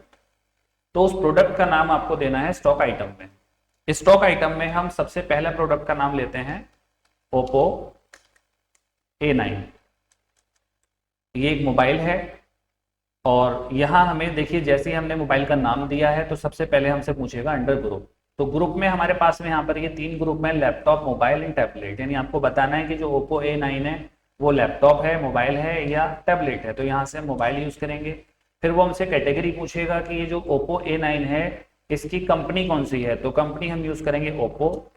इसके बाद देखिए नीचे हमसे ये यूनिट पूछेगा, तो यहाँ पर यूनिट हम पीसेज लेंगे, और उसके बाद क्वांटिटी के अंदर हम शो कर देंगे जितनी क्वांटिटी हमारे पास स्टॉक में अवेलेबल है। तो यहाँ पर हमें ओपनिंग स्टॉक डालना है, यानी बताना है कि अपने बिजनेस के स्टार्टिंग में हमारे पास स्टॉक कितना अवेलेबल था। तो ओप्पो A9 का जो स्टॉक है हमारे पास वो 7 पीसेज हैं। यहाँ पर हमने 7 क्वांटिटी दिया। जैसे ही हम एंटर कराएंगे तो हमसे गोडाउन वाइज पूछेगा कि हमारे किस गोडाउन के अंदर कितना स्टॉक रखा हुआ है। तो यहाँ पर सबसे पहले कानपुर ले लेना है। कानपुर पर हमारे 4 पीस रखे हुए हैं, जिसकी कॉस्ट है, रेट दिया हुआ है 14,500, और फाइनल जो वैल्यू है वो आ गई 58,000। यानी 4 पीस हमारे पास हैं और इस रेट से हैं, और इतनी उसकी अमाउंट है। इसी तरह सेकंड हम गोडाउन देंगे गाजियाबाद, 3 पीस लेंगे, 14,500 यहाँ पर रेट डाल देंगे, और यहाँ पर ये इसकी वैल्यू आ जाएगी। तो ये इस तरह से आपने ओप्पो A9 का स्टॉक यहाँ पर अवेलेबल कर दिया है। सेकेंड आइटम आप बनाओगे सैमसंग B310E। ये सैमसंग का एक प्रोडक्ट है, यानी एक मोबाइल है। यहाँ पर देखिए मोबाइल हम डालेंगे, और उसके बाद यहाँ से सैमसंग ले लेंगे, पीसेस ले लेंगे, और उसके बाद में क्वांटिटी हमसे पूछेगा, यहाँ क्वांटिटी हम देंगे 11 पीसेस। 11 में से कानपुर गोडाउन में कितने हैं स्टॉक में, तो यहाँ हम देंगे 6 पीस जिसका रेट है 1400। सेकंड गोडाउन हमने यहाँ दिया गाजियाबाद, गाजियाबाद लोकेशन पर 5 पीस रखे हुए हैं, रेट उसका भी 1400 है। और देखिए फाइनल वैल्यू 11 पीस की यहाँ पर ही आ जाती है, 15,400 रुपये की मोबाइल हमारे पास सैमसंग B310E है। इसके बाद नेक्स्ट प्रोडक्ट हम ले लेते हैं Oppo F19। यहाँ पर मोबाइल लेना है हमें, यहाँ पर Oppo लेना है, पीसेज क्वांटिटी पूछेगा, क्वांटिटी हम रखेंगे इसमें 5, और गोडाउन वाइज पूछेगा, कानपुर लोकेशन पर हम देंगे 3 पीसेज, रेट हम दे देंगे 28,000 रुपये। इस मोबाइल का रेट है 28,000। सेकंड हमने यहाँ पर ले लिया गाजियाबाद 2 पीस, और इसका भी रेट हम यहाँ पर देंगे 28,000। इसके बाद नेक्स्ट आइटम ले लेते हैं नोकिया 150। लैपटॉप की जगह यहाँ मोबाइल आप यूज़ करेंगे इसमें भी, और इसके बाद कंपनी का नाम आ जाएगा नोकिया। देखिए अब यहाँ पर नोकिया हमें दिया हुआ नहीं है, हमने पहले से यहाँ पर बनाया नहीं, तो ये इसीलिए मैंने लिया है कि अगर आपके पास मान लीजिए कोई नया प्रोडक्ट आता है तो आप चाहें तो यहाँ हाथ के हाथ भी क्रिएट कर सकते हैं। उसके लिए अगर आपको कैटेगरी बनानी है नोकिया, तो आप यहाँ Alt+C कमांड यूज करेंगे, Alt+C यूज करेंगे कीबोर्ड से, और यहाँ पर आप नोकिया इस तरह से कंपनी का नाम हाथ के हाथ भी बना सकते हैं। ठीक है, नेक्स्ट यहाँ पर पीसेस आपको लेना है और नीचे क्वांटिटी देनी है। क्वांटिटी इसके अंदर है 10 पीस, जिसमें कानपुर लोकेशन पर 5 पीस पड़े हुए हैं, और जिसका रेट है यहाँ पर 1900। सेकंड गाजियाबाद, यहाँ पर भी 1900 रेट लेंगे हम, और इसको एक्सेप्ट करा देंगे। इसके बाद में नेक्स्ट प्रोडक्ट है हमारा Vivo Y30। देखिए यहाँ पर ये मोबाइल हम डालेंगे इसके अंदर फिर से, और यहाँ Vivo कंपनी ले लेंगे पीसेस। नीचे आने के बाद क्वांटिटी पूछेगा, क्वांटिटी हमें रखनी है यहाँ पर 5, जिसमें से कानपुर लोकेशन पर हमने दिया 3 पीसेस, और रेट आ जाएगा इसका 7000। गाजियाबाद 2 पीसेस, रेट 7000, इसको भी हम एक्सेप्ट करा देंगे। इसके बाद एक आइटम और ले लेते हैं Redmi Note 9 Pro। ये मोबाइल है, और यहाँ से इसकी जो कंपनी है वो MI है। यहाँ से पीसेस लेंगे, और क्वांटिटी हम ले लेते हैं 4 पीस, जिसमें से कानपुर लोकेशन पर 2 पीसेज हैं हमारे पास अवेलेबल, और 14,950 इसका रेट है। सेकंड हम यहाँ पर गाजियाबाद लेंगे, 2 पीस हैं, इसका भी 14,950 रेट आ जाएगा। इसको एक्सेप्ट करा दिया। तो ये इस तरह से हमने कुछ स्टॉक आइटम यहाँ पर बनाए हैं। अब अगर हम बाहर जाएं और बाहर जाने के बाद अपना स्टॉक चेक करना चाहें, तो देखिए गेटवे ऑफ टैली पर यहाँ पर हमें स्टॉक समरी में अलग से स्टॉक दिखाई दे जाएगा। यहाँ पर जो मोबाइल है हमारे पास वो 3,70,700 का हमारे पास स्टॉक है। अगर हम एंटर कराएंगे तो देखिए मोबाइल अलग अलग आ जाएंगे हमारे पास। नोकिया 150 देखिए यहाँ पर 10 पीसीज आ गए हैं। इसी तरह से ओप्पो A9 यहाँ पर 7 पीसीज हमारे पास अवेलेबल हैं। ओप्पो F19 ये हमारे पास 5 पीसीज हैं। रेडमी नोट 9 प्रो ये हमारे पास 4 पीस अवेलेबल हैं। सैमसंग B310E ये हमारे पास 11 पीसेज हैं, और Vivo Y30 ये हमारे पास 5 पीसेज हैं। टोटल मिलाकर हमारे पास 42 पीसेज अवेलेबल हैं। ठीक है, तो ये हमारी यहाँ पर रिपोर्ट अलग से आ गई है। स्टॉक हम यहाँ चेक कर सकते हैं, या इससे पिछली वीडियो में मैंने डिस्कस किया था कि आप यहाँ पर बैलेंस शीट में जाएंगे तो आपको यहाँ पर पूरी बैलेंस शीट दिखाई देगी। Alt F1 से हम इसको डिटेल में जा सकते हैं। यहाँ पर ये ग्रुप वाइज हमें दिखाई देगी, और साथ ही साथ यहाँ पर हमारा स्टॉक भी मेंटेन हो जाएगा। पिछली वीडियो में हमने बताया था कि यहाँ पर डिफरेंस हमारा शो कर रहा था क्योंकि हमने स्टॉक मेंटेन नहीं किया था तब तक। अब हम स्टॉक मेंटेन कर चुके हैं, तो आप देखेंगे क्लोजिंग स्टॉक हमारा यहाँ करंट असेट्स में इस साइड में शो कर जाएगा। ठीक है, तो ये स्टॉक आपके समझ में आ गया होगा। और अगर आप अलग अलग गोडाउन वाइज रिपोर्ट देखना चाहें तो नीचे डिस्प्ले में जाना है, और अगर आप अलग अलग गोडाउन वाइज रिपोर्ट देखना चाहते हैं कि किस गोडाउन के अंदर कितना स्टॉक है, तो उसके लिए आपको जाना है डिस्प्ले में। डिस्प्ले से देखिए आपको नीचे जाना है यहाँ पर स्टेटमेंट ऑफ इन्वेंट्री। गोडाउंस में जाएंगे, यहाँ पर अगर आप गाजियाबाद लोकेशन पर देखना चाहते हैं कितना स्टॉक अवेलेबल है, तो यहाँ आपका टोटल स्टॉक आ जाएगा। 19 पीसेस हमारे पास अवेलेबल है। मोबाइल के एंटर कराएंगे तो देखिए यहाँ पर ये सारे मोबाइल्स हमें दिखाई दे रहे हैं। इसी तरह से अगर हम कानपुर लोकेशन पर देखना चाहेंगे, एंटर कराएंगे तो 23 पीसेस देखिए यहाँ पर ये कानपुर लोकेशन पर हमें दिखाई दे। लेजर और इन्वेंट्री मास्टर्स को सेटअप करने के बाद अब हम बात कर लेते हैं वाउचर एंट्रीज के बारे में। तो अब हम बात कर लेते हैं पेमेंट एंट्रीज के बारे में। देखिए पेमेंट एंट्रीज लगाने के लिए आपको सबसे पहले जाना होगा ट्रांजैक्शन में अकाउंटिंग वाउचर्स। अकाउंटिंग वाउचर्स पे जैसे ही आप क्लिक करेंगे यहाँ पर आपको पेमेंट वाउचर टाइप ओपन दिखाई दे जाएगा।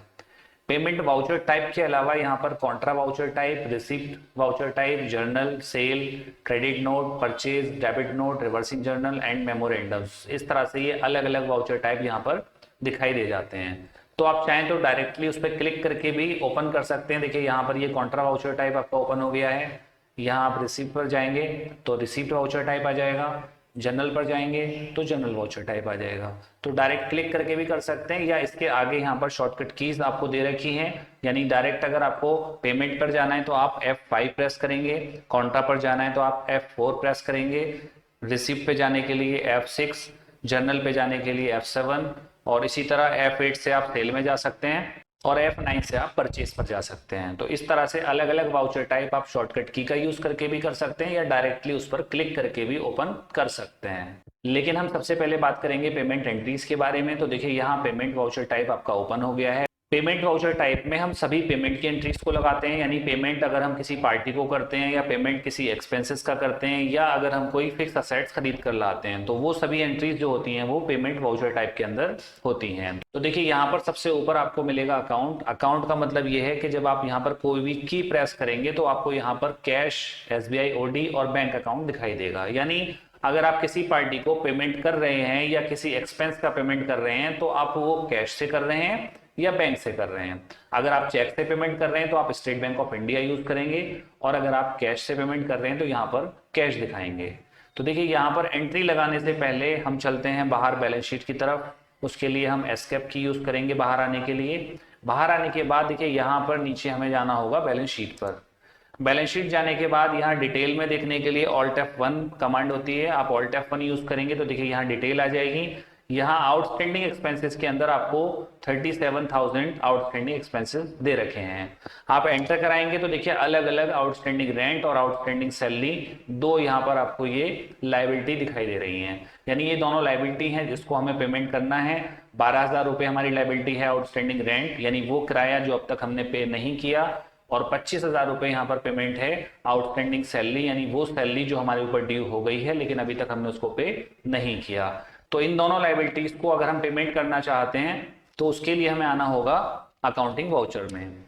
अकाउंटिंग वाउचर में देखिए यहाँ हमें अगर payment state Bank of India से करना है तो यहाँ पर स्टेट बैंक ऑफ इंडिया ले लेना है और यहाँ पर आउटस्टैंडिंग सैलरी दे देना है। जैसे आप आउटस्टैंडिंग सैलरी यहाँ पर सिलेक्ट करेंगे, एंटर कराएंगे तो करंट बैलेंस में यहाँ पर देखिए 25,000 अमाउंट आ रही है, यानी कि आउटस्टैंडिंग सैलरी जो हमारे ऊपर ड्यू है वो 25,000 है। 25,000 का हम पेमेंट यहाँ से करेंगे और एंटर लगा देंगे। तो अब ये एंट्री जो हुई हमारी वो outstanding salary account debit to State Bank of India के नाम से हुई। यानी यहाँ पर डेबिट क्रेडिट मोड आपको नहीं दे रखा है, ये उन लोगों के लिए मोड है जो लोग डेबिट क्रेडिट यानी डबल एंट्री सिस्टम नहीं जानते हैं, वो इस मोड में एंट्री पास कर सकते हैं। यानी ऊपर जिससे आप पेमेंट कर रहे हैं कैश के थ्रू या बैंक के थ्रू वो देंगे और जिस पार्टी को या जिस एक्सपेंस का आप पेमेंट कर रहे हैं, जिस लायबिलिटी का आप पेमेंट कर रहे हैं वो लायबिलिटी आप यहाँ पर रखेंगे।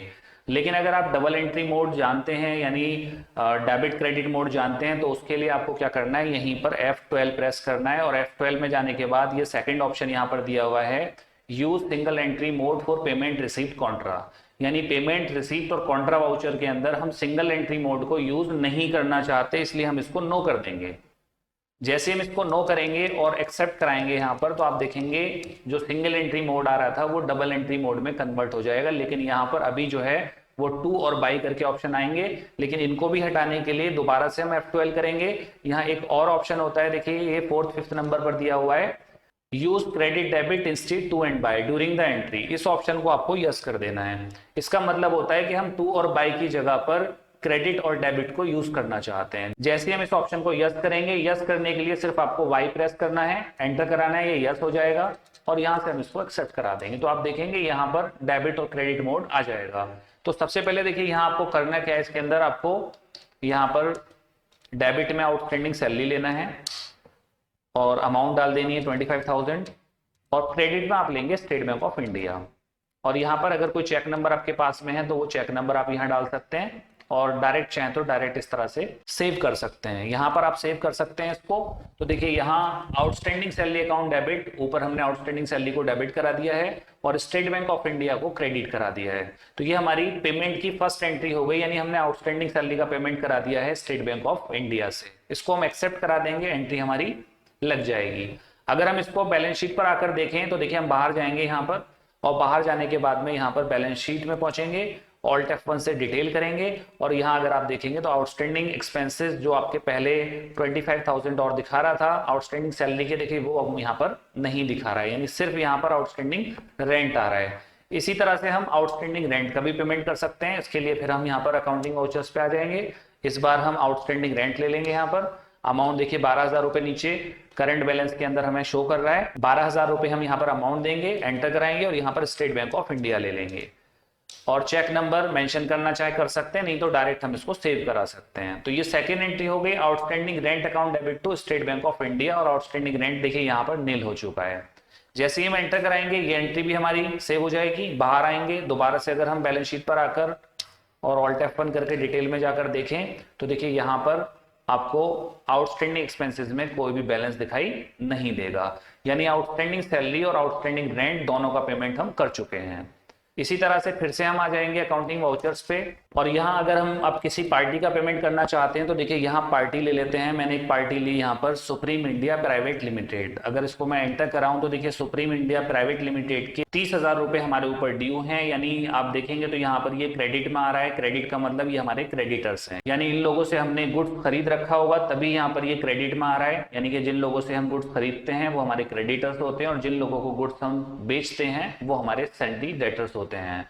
तो यहां पर हमें क्या करना है, 30,000 में से फिलहाल अभी हम 20,000 रुपए इनको पेमेंट करना चाहते हैं सुप्रीम इंडिया प्राइवेट लिमिटेड को। तो यहां पर 20,000 अमाउंट लेंगे, एंटर कराएंगे। जैसे ही हम एंटर कराएंगे तो आप देखेंगे यहां पर 4 ऑप्शंस आपको दिखाई देंगे, advance, against reference, new reference and on account. Advance का मतलब ये होता है कि अगर आप किसी को एडवांस में पैसा दे रहे हैं तो आप एडवांस यूज करेंगे। अगेंस्ट रेफरेंस का मतलब होता है कि अगर आप किसी प्रीवियस बिल का पेमेंट करना चाहते हैं, यानी पिछला कोई बिल पेंडिंग है और उसका पेमेंट आप करा रहे हैं, तो अगेंस्ट रेफरेंस। और न्यू रेफरेंस का मतलब होता है कि अगर आपका बिल्कुल ट्रांजेक्शन जो हो रही है वो बिल्कुल नई ट्रांजेक्शन हो रही है तो आप यहाँ पर यूज करेंगे न्यू रेफरेंस। और ऑन अकाउंट का मतलब होता है कि जहां पर कोई रेफरेंस नंबर आपके पास नहीं हो लेकिन पेमेंट हो रहा हो तो वहां आप ऑन अकाउंट यूज करेंगे। तो फिलहाल यहाँ पर हमें यूज करना है अगेंस्ट रेफरेंस, क्योंकि हमारे पास प्रीवियस बिल हैं। जैसे हम एंटर कराएंगे तो देखिए यहाँ पर सुप्रीम इंडिया के 2 बिल हैं, जिसमें फर्स्ट बिल दे रखा है 12,000 रुपए का और सेकंड बिल दे रखा है यहाँ पर 18,000 रुपए का। तो फर्स्ट बिल यहाँ पर फुली एडजस्ट कर देंगे हम, क्योंकि 12,000 का है, लेकिन सेकंड बिल हमारा क्योंकि 18,000 का है तो इसमें से सिर्फ अभी हम 8,000 रुपीज ही एक्सेप्ट करेंगे। यानी कहने का मतलब ये हुआ कि जो 30,000 टोटल बिल अमाउंट थी उनकी, उसमें से अभी हम 20,000 ही उनको पे कर रहे हैं। 10,000 अभी उनके ड्यूज हमारे ऊपर और रह गए हैं, यानी हम इनको बाद में पेमेंट करेंगे। स्टेट बैंक ऑफ इंडिया यहाँ पर ले लेंगे। अगर हम बैंक से पेमेंट करना चाहते हैं तो देखिए 20,000 रुपए हमने पेमेंट कर दिया। एंट्री को बोला जाएगा Supreme India private limited account debit to State Bank of India. Accept कराएंगे और इसको भी इसी तरह से सेव करा देंगे। तो ये हो गई हमारी तीसरी एंट्री।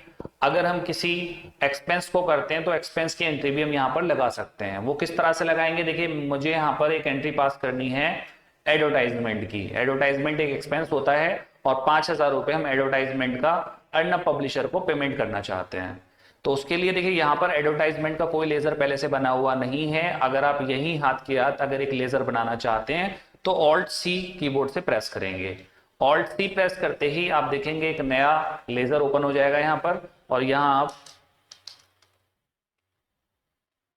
एडवर्टाइजमेंट का लेजर बना लेंगे, जिसको अंडर डालेंगे इनडायरेक्ट एक्सपेंसेस, क्योंकि आपका ये इनडायरेक्ट एक्सपेंसेस है। यहां पर आप वैल्यू डालेंगे 5,000, एंटर कराएंगे और इसको पेमेंट कर देंगे हम कैश के थ्रू। देखिए अगर हम अर्नब पब्लिशर को पेमेंट कर रहे हैं एडवर्टाइजमेंट का, तो यहाँ पर अर्नब पब्लिशर लिखने की जरूरत नहीं है, क्योंकि एडवर्टाइजमेंट हमारा एक्सपेंस हो रहा है और उसके बदले में कैश हमारे पास से गया है। तो एंट्री पास करनी होगी हमें advertisement debit to cash account. अगर हम अर्नब पब्लिशर का नाम देना चाहते हैं तो नीचे नरेशन में खोल सकते हैं, being cash paid to Arnab publisher for the advertisement. ये इस तरह से हम चाहें तो नीचे नरेशन खोल सकते हैं, जिससे क्लियर हो जाएगा कि जो एडवर्टाइजमेंट का पेमेंट हुआ है वो अर्नब पब्लिशर को हुआ है। तो इस तरह से हम ये 4 एंट्री पास कर सकते हैं। जब आप ये एंट्री पास कर लेंगे तो आप बाहर जाने के बाद में बैलेंस शीट पर जाएंगे और बैलेंस शीट पर जाकर ये सारे बैलेंसेस मैच कर लेंगे, क्योंकि हमने आपको पीडीएफ नोट्स दे रखे हैं और पीडीएफ नोट्स में ही नीचे आपको सभी चीज के बैलेंसेस दे रखे हैं। यानी कि बैलेंस शीट का बोथ साइड बैलेंस आपको दिया हुआ है। आपको 32,24,000 दोनों साइड का बैलेंस देखना है कि आपका इतना टोटल आ रहा है या नहीं आ रहा। और इसके अलावा आपको बैंक अकाउंट चेक करना है कि आपका इतना अमाउंट आ रहा है या नहीं आ रहा है। कैश आपको इसी तरह से चेक करना है, सैंडी डेटर्स चेक करने और सैंडी क्रेडिटर्स भी चेक करने हैं। तो यहाँ ये सभी बैलेंसेस आपको चेक करने होंगे, वहां हमने पीडीएफ नोट्स में आपको दे रखा है। अगर आपके ये सारे बैलेंसेस मैच हैं तो इसका मतलब आपने ये चारों ट्रांजेक्शन बिल्कुल सही लगा रखी हैं। अभी तक हमने सीखा कि टैली में किस तरह से पेमेंट एंट्रीज लगाई जाती हैं। अब हम बात कर लेते हैं रिसीप्ट एंट्रीज के बारे में। देखिए, रिसीप्ट एंट्रीज लगाने के लिए सबसे पहले आना होगा हमें अकाउंटिंग वाउचर्स पर।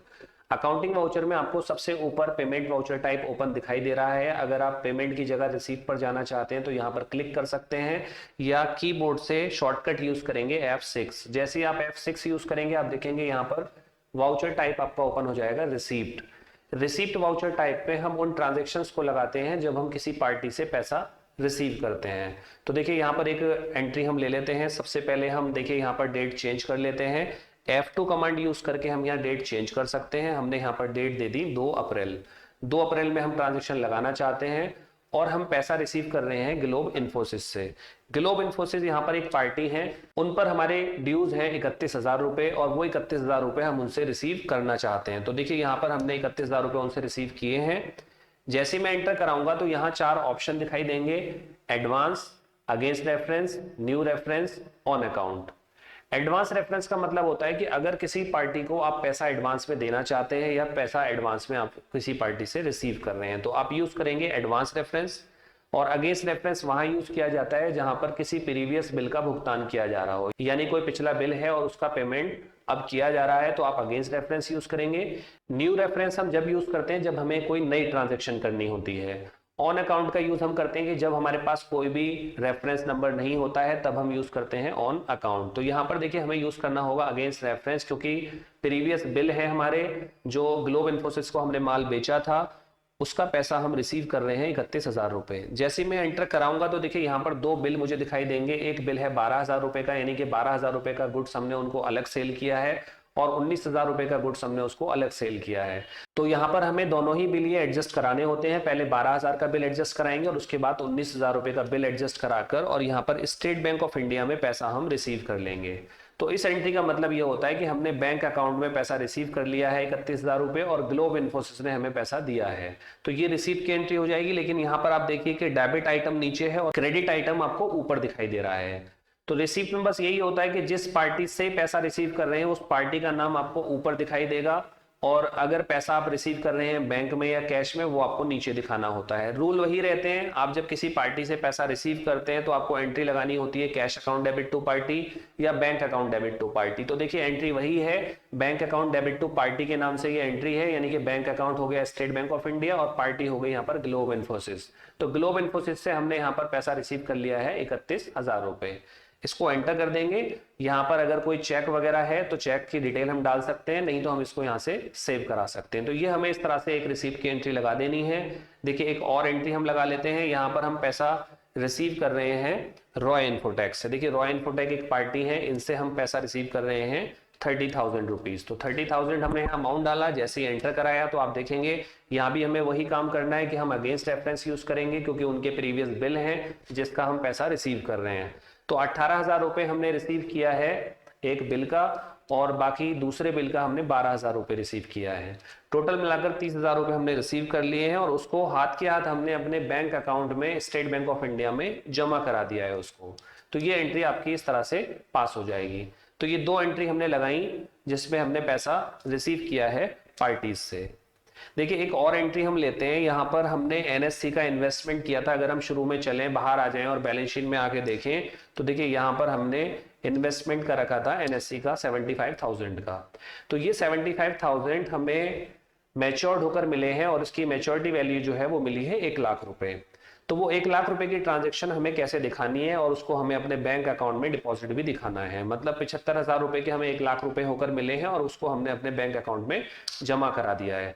तो इसके लिए देखिए हम क्या करेंगे, यहाँ पर एनएससी लेंगे। सबसे पहले एनएससी में हमने इन्वेस्ट कितना किया था, 75,000 का। तो देखिए ये पूरा पैसा हमने एक तरीके से रिसीव कर लिया। और देखिए यहाँ डेबिट की जगह हमें इसको क्रेडिट करना है और एक नया लेजर बनाना है यहाँ पर ऑल्ट सी करके,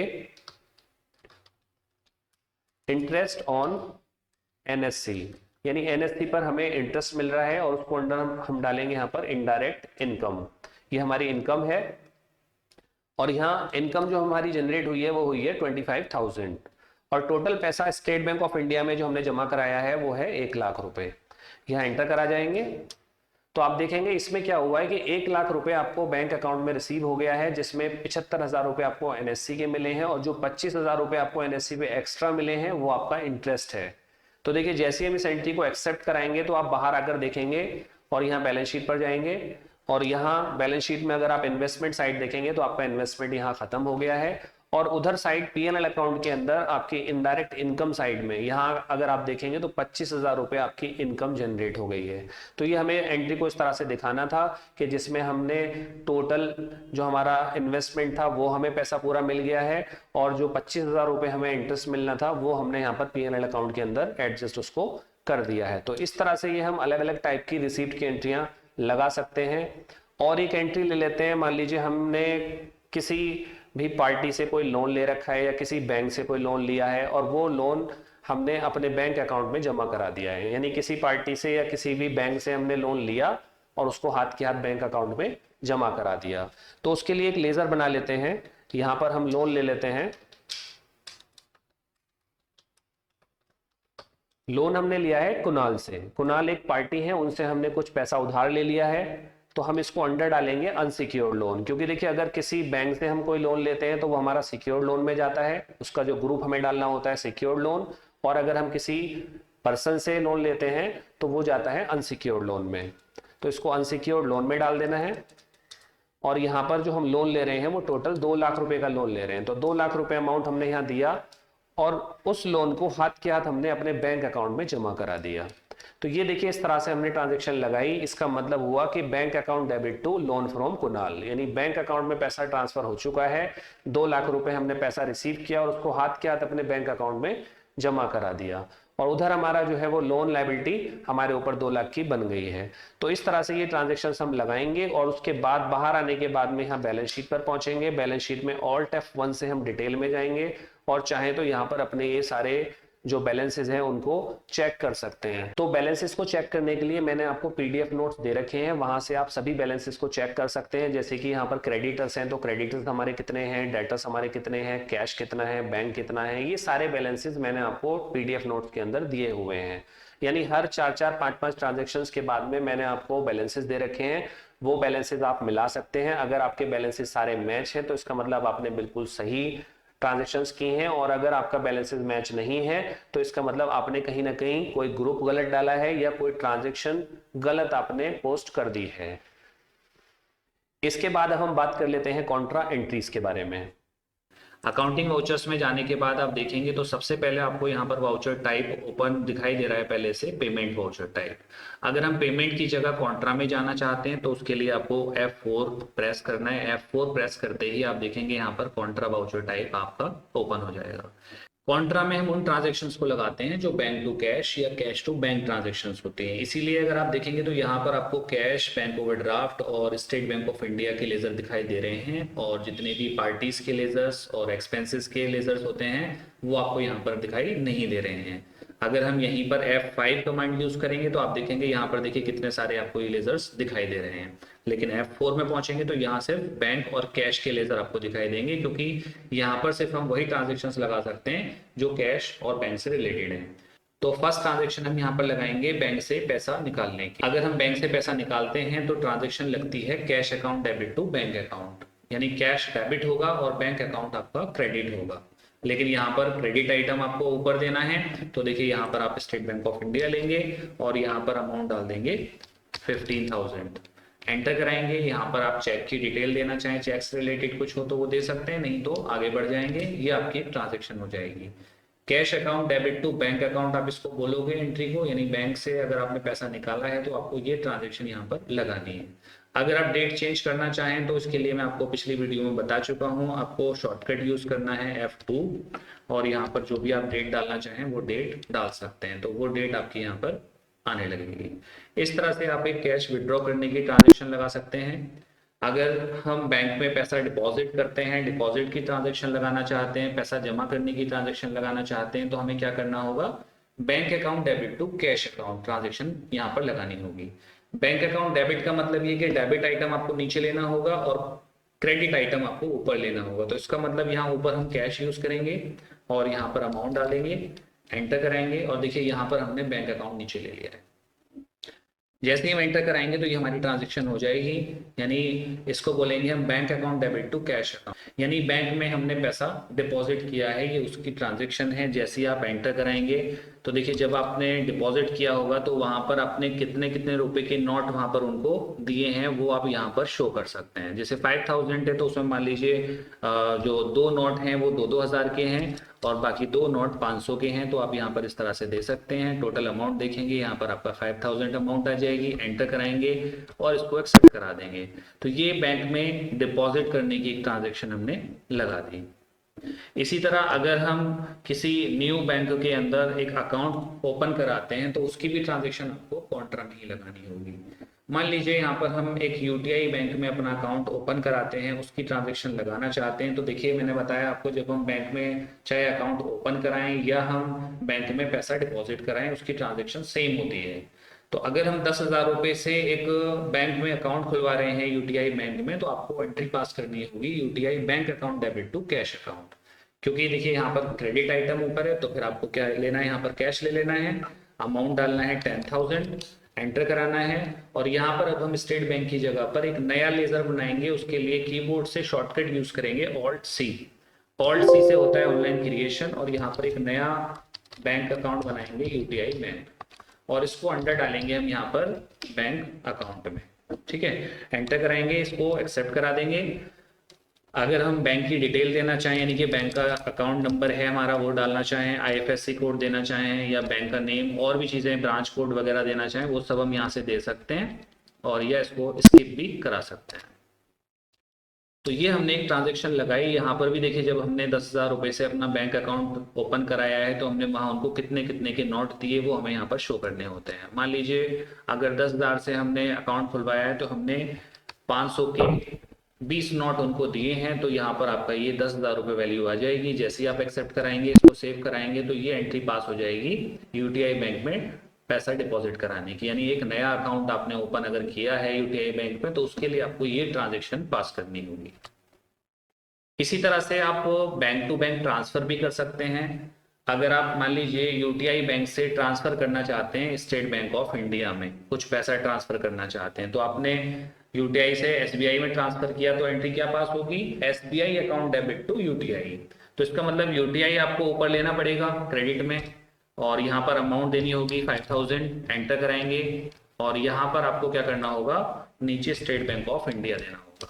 तो ये आपकी हो गई ट्रांसफर की एंट्री। इस तरह से हम ट्रांसफर एंट्री पास कर सकते हैं, यानी हमने यूटीआई बैंक से पैसा कहाँ ट्रांसफर किया है, स्टेट बैंक ऑफ इंडिया में। ये ट्रांसफर की एंट्री भी हम पास कर सकते हैं। तो कॉन्ट्रा की आप देख सकते हैं डिफरेंट टाइप की ट्रांजेक्शन आपने लगाई। अगर हम पिछली ट्रांजेक्शन पे जाना चाहें तो कीबोर्ड से शॉर्टकट यूज कर सकते हैं, पेज अप पेज डाउन।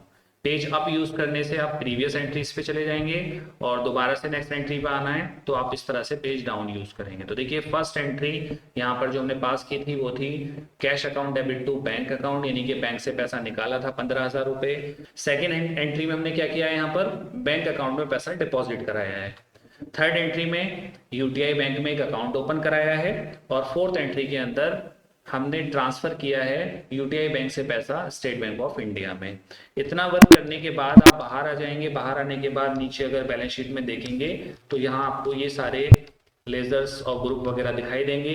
इसमें हमें ये सारे बैलेंसेस मैच करने होते हैं क्योंकि हमने आपको पीडीएफ नोट्स दिए हैं, वहां पर सारे बैलेंसेस दिए हैं। अगर आपने ये चारों एंट्रियां बिल्कुल सही लगाई हैं जैसा कि हमने बताया है, तो आपके ये सारे बैलेंसेस मैच होंगे। यानी कि हमें दोनों साइड का बैलेंस शीट का टोटल मैच करना है, बैंक अकाउंट मैच करना है और कैश अकाउंट मैच करना है। कम से कम इनको तो आपको मैच करना ही है। अगर ये तीनों चीजें आपकी मैच हैं तो इसका मतलब आपने ट्रांजेक्शन बिल्कुल सही की है।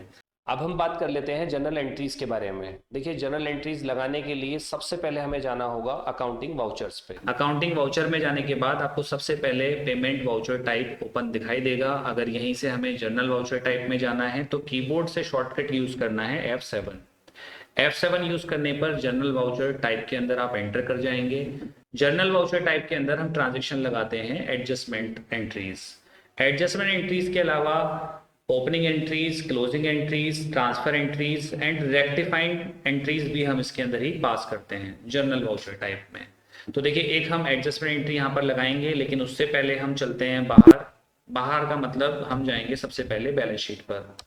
बैलेंस शीट में जाकर अगर हम यहाँ देखें तो इधर साइड में लोन एंड एडवांस असेट्स के अंदर 5000 रुपीज ये एडवांस सैलरी हमें दिखाई दे रही है।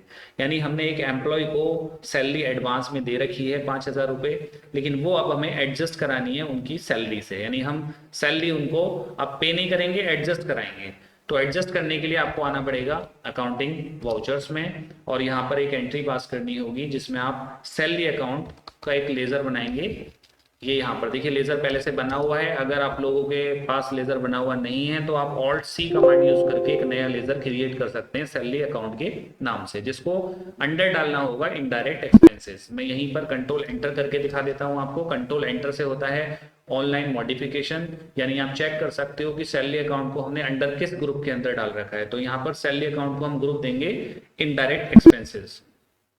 इसके बाद यहाँ पर अमाउंट हम डालेंगे, लेकिन देखिए उससे पहले हम डेट चेंज कर लेते हैं, क्योंकि अभी तक हम और जो पिछली एंट्रियां करते हुए आए हैं उसमें सब में हमने डेट चेंज की है। यहाँ भी हम एक डेट चेंज कर लेते हैं और यहाँ पर 2 मई में ट्रांजेक्शन पास करते हैं।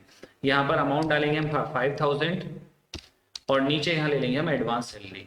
जैसे यहाँ पर हम एडवांस सैलरी देंगे, आप देखेंगे यहाँ पर करंट बैलेंस में नीचे जो करंट बैलेंस है वो नील दिखाई देगा। इसका मतलब जो एडवांस सैलरी थी वो एडजस्ट हो चुकी है और वो सैलरी अकाउंट के अंदर ट्रांसफर हो गया है 5000 रुपये। इस एंट्री को पास करने के बाद जब हम बाहर दोबारा जाएंगे बैलेंस शीट के अंदर और Alt F1 से डिटेल में जाएंगे तो आप देखेंगे यहाँ पर लोन एंड एडवांस के अंदर आपको एडवांस सैलरी कहीं भी दिखाई नहीं देगी। और ये जो आपका एडवांस सैलरी वाला अमाउंट था 5000 रुपये, वो आपको दिखाई देगा P&L अकाउंट के अंदर इनडायरेक्ट एक्सपेंसेस के नाम से, क्योंकि हमने वहां पर उसको एडजस्ट कर दिया है सैलरी अकाउंट में। तो ये सैलरी अकाउंट में कन्वर्ट हो गया है। तो इस तरह की एडजस्टमेंट ही हम लगाते हैं जनरल वाउचर टाइप में। और भी एंट्रीज हम पास कर सकते हैं। जनरल वाउचर टाइप में हम एक और एंट्री लगाएंगे। दूसरी एंट्री हम ले लेते हैं फर्नीचर खरीदने की। हम फर्नीचर खरीदना चाहते हैं और क्रेडिट परचेस करना चाहते हैं, यानी उधार में परचेस करना चाहते हैं। तो देखिए यहाँ पर ऊपर आप लेंगे फर्नीचर और अमाउंट ले लेते हैं हम यहाँ पर 10000, एंटर कराएंगे। यहाँ पर आप पार्टी का नाम ले सकते हैं। तो देखिए पार्टी का नाम यहाँ पर सिंगल प्लाईवुड मैंने पहले से ले रखा है। अगर आप नया बनाना चाहते हैं तो यहाँ पर कंट्रोल एंटर करके देखिए Alt+C से आपको बनाना है। मैंने कंट्रोल एंटर इसलिए किया है कि मैं आपको यहाँ पर दिखाना चाहता हूँ कि सिंगल प्लाईवुड को आप अंडर डालेंगे सैलरी क्रेडिटर्स में। तो आप एक नया लेजर बना लेना Alt+C करके सिंगल प्लाईवुड के नाम से और उसको यहाँ पर एंटर करा देना। जैसे ही हम नीचे आएंगे तो देखिए यहाँ पर 4 ऑप्शन दे रखे हैं। इसके बारे में भी हम पिछली वीडियो में डिस्कस कर चुके हैं। तो फिलहाल देखिए, अगर आपको कोई रेफरेंस नंबर डालना है तो आप न्यू रेफरेंस यूज करेंगे, क्योंकि अभी एक नया बिल बन रहा है यहाँ पर। लेकिन अगर हम कोई reference number, bill number show नहीं करना चाहते हैं तो यहाँ पर ऑन अकाउंट करके इसको एक्सेप्ट करा देंगे। तो ये इस तरह की एक एडजस्टमेंट एंट्री आप और लगा सकते हो। यानी कि फर्नीचर आपने यहाँ पर खरीदा है 10,000 रुपये का, लेकिन उधार में खरीदा है। सिंगल प्लाईवुड को अभी आपने पेमेंट नहीं किया है। जब आप सिंगल प्लाईवुड को पेमेंट करेंगे तो एंट्री आप पास करेंगे single plywood account debit to cash account. तो ये ट्रांजेक्शन आपको इस तरह से लगानी है। इसके बाद हम बाहर आ जाएंगे, बैलेंस शीट में आएंगे, Alt F1 से डिटेल में जाएंगे। यहाँ पर आकर आपको ये सारे बैलेंसेस मैच करने होंगे, क्योंकि हमने आपको PDF नोट्स दे रखे हैं और वहाँ नीचे बैलेंसेस भी दिए हुए हैं। जब आप ये एंट्री पास करने के बाद इन बैलेंसेस को मैच कराएंगे और ये बैलेंसेस आपके अगर सारे मैच हैं, यानी कि जो बैंक अकाउंट यहाँ पर आ रहा है ये बैलेंस आपका मैच कर रहा है, कैश आपका मैच कर रहा है, इसी तरह से डेटर्स और क्रेडिटर्स, इन चारों अमाउंट को आप यहाँ पर मैच करेंगे। अगर ये सारी चीज़ें आपकी मैच कर रही हैं तो इसका मतलब आपने सारा काम बिल्कुल सही किया है और अगर ये मैच नहीं कर रहे हैं तो आपने कहीं ना कहीं कोई ग्रुपिंग सही नहीं की है, यानी जो आपने लेजर्स बनाए हैं उनके अंडर जो ग्रुप हैं वो आपने सही नहीं दिए हैं। तो आपको इस तरह से ट्रांजेक्शन करनी है। अब हम बात कर लेते हैं cost centres and cost category के बारे में। लेकिन उससे पहले देखिए यहाँ हमने ट्रांजेक्शन्स दी हैं, इसको समझ लेते हैं। फर्स्ट ट्रांजेक्शन है paid a consolidate telephone bill of ₹2500 on 31 मई 2020। इसका मतलब ये हुआ कि एक टेलीफोन बिल है जो कंसोलिडेटेड है, यानी कि एक मर्ज बिल है, कंबाइन बिल है 2500 रुपए का, जिसमें 1500 रुपए का जो एक्सपेंस किया गया है वो 2289-0001 टेलीफोन नंबर पर एक्सपेंस किया गया है, जबकि 1000 का एक्सपेंस किया गया है 2289-0002 पर। तो यहां पर आपको क्या करना है कि एक ही ट्रांजेक्शन लगानी है, telephone bill account debit to State Bank of India, क्योंकि स्टेट बैंक ऑफ इंडिया से यहां पर पेमेंट किया जा रहा है। लेकिन उसके अंदर हम अलग अलग दिखाना चाहते हैं कि हमने 1500 रुपए का जो एक्सपेंस किया है वो 2289-0001 पर किया है, जबकि 1000 का एक्सपेंस 0002 पर किया है। इसी तरह से सेकंड ट्रांजैक्शन दी हुई है paid agent commission of ₹3500 on 31 मई 2020। तो यहाँ पर कमीशन का पेमेंट किया जाएगा एजेंट्स को 3500 रुपए का, जिसमें 2500 रुपए का पेमेंट हम संजय को कर रहे हैं, जबकि 1000 का पेमेंट हम राहुल को कर रहे हैं। लेकिन हमें एक ही एंट्री पास करनी होगी, commission account debit to cash account, लेकिन उसमें हमें कमीशन अलग अलग दिखाना होगा, संजय को अलग दिखाना होगा और राहुल को अलग दिखाना होगा। तो इन सब काम को करने के लिए कॉस्ट सेंटर और कॉस्ट कैटेगरी का यूज किया जाता है। इसको हम आगे समझ लेते हैं। देखिए सबसे पहले हमें कॉस्ट कैटेगरीज बनानी होंगी और कुछ कॉस्ट सेंटर्स बनाने होंगे। कॉस्ट कैटेगरी के अंदर हम एक कैटेगरी बनाएंगे फोन नंबर और दूसरी कैटेगरी बनाएंगे एजेंट, जबकि कॉस्ट सेंटर में फोन नंबर आपको फीड करने होंगे। एक फोन नंबर हम देंगे 2289-0001 और दूसरा फोन नंबर हम डालेंगे 2289-0002। इसी तरह से जो एजेंट्स हैं उन एजेंट्स के नाम यहां पर हम खोलेंगे संजय, और दूसरा हमारा जो एजेंट है वो है राहुल। तो ये आपके समझ में आ गया होगा। अब हम आ चुके हैं टैली सॉफ्टवेयर पर। टैली सॉफ्टवेयर में देखिए कॉस्ट कैटेगरी और कॉस्ट सेंटर को एक्टिव करने के लिए सबसे पहले देखिए यहां जाना होगा हमें अकाउंट्स इन्फो में। यहाँ हम अंदर जाएंगे तो यहाँ हमें कोई भी कॉस्ट कैटेगरी या कॉस्ट सेंटर दिखाई नहीं दे रहा है।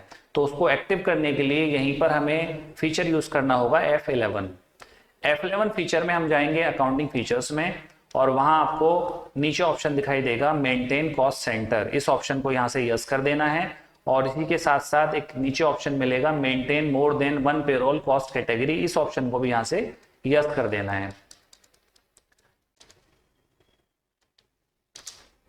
दोनों ऑप्शन को यस करने के बाद हम बाहर आएंगे और उसके बाद देखेंगे तो अकाउंट्स इन्फो में हमें कॉस्ट कैटेगरीज और कॉस्ट सेंटर दोनों ऑप्शन यहां पर दिखाई दे जाएंगे। तो सबसे पहले हमें कॉस्ट कैटेगरीज पे जाना है, क्रिएट करना है और यहां पर कॉस्ट कैटेगरी बनानी है। फर्स्ट कैटेगरी हम बनाएंगे फोन नंबर, इसी तरह सेकंड कैटेगरी बनाएंगे हम एजेंट। ये हमारी दो कैटेगरीज हो गई, जबकि कॉस्ट सेंटर बनाने के लिए आपको कॉस्ट सेंटर्स पे आना होगा, यहाँ क्रिएट करना होगा। और सबसे पहले देखिए ऊपर आपको कैटेगरी के अंदर यहाँ पर एजेंट दिखाई देगा। अगर आप फोन नंबर लेना चाहते हैं तो यहाँ पर पहले फोन नंबर लीजिए और इसमें फोन नंबर टाइप करिए 2289-0001। इसी तरह सेकंड फोन नंबर ले लेते हैं हम 2289-0002।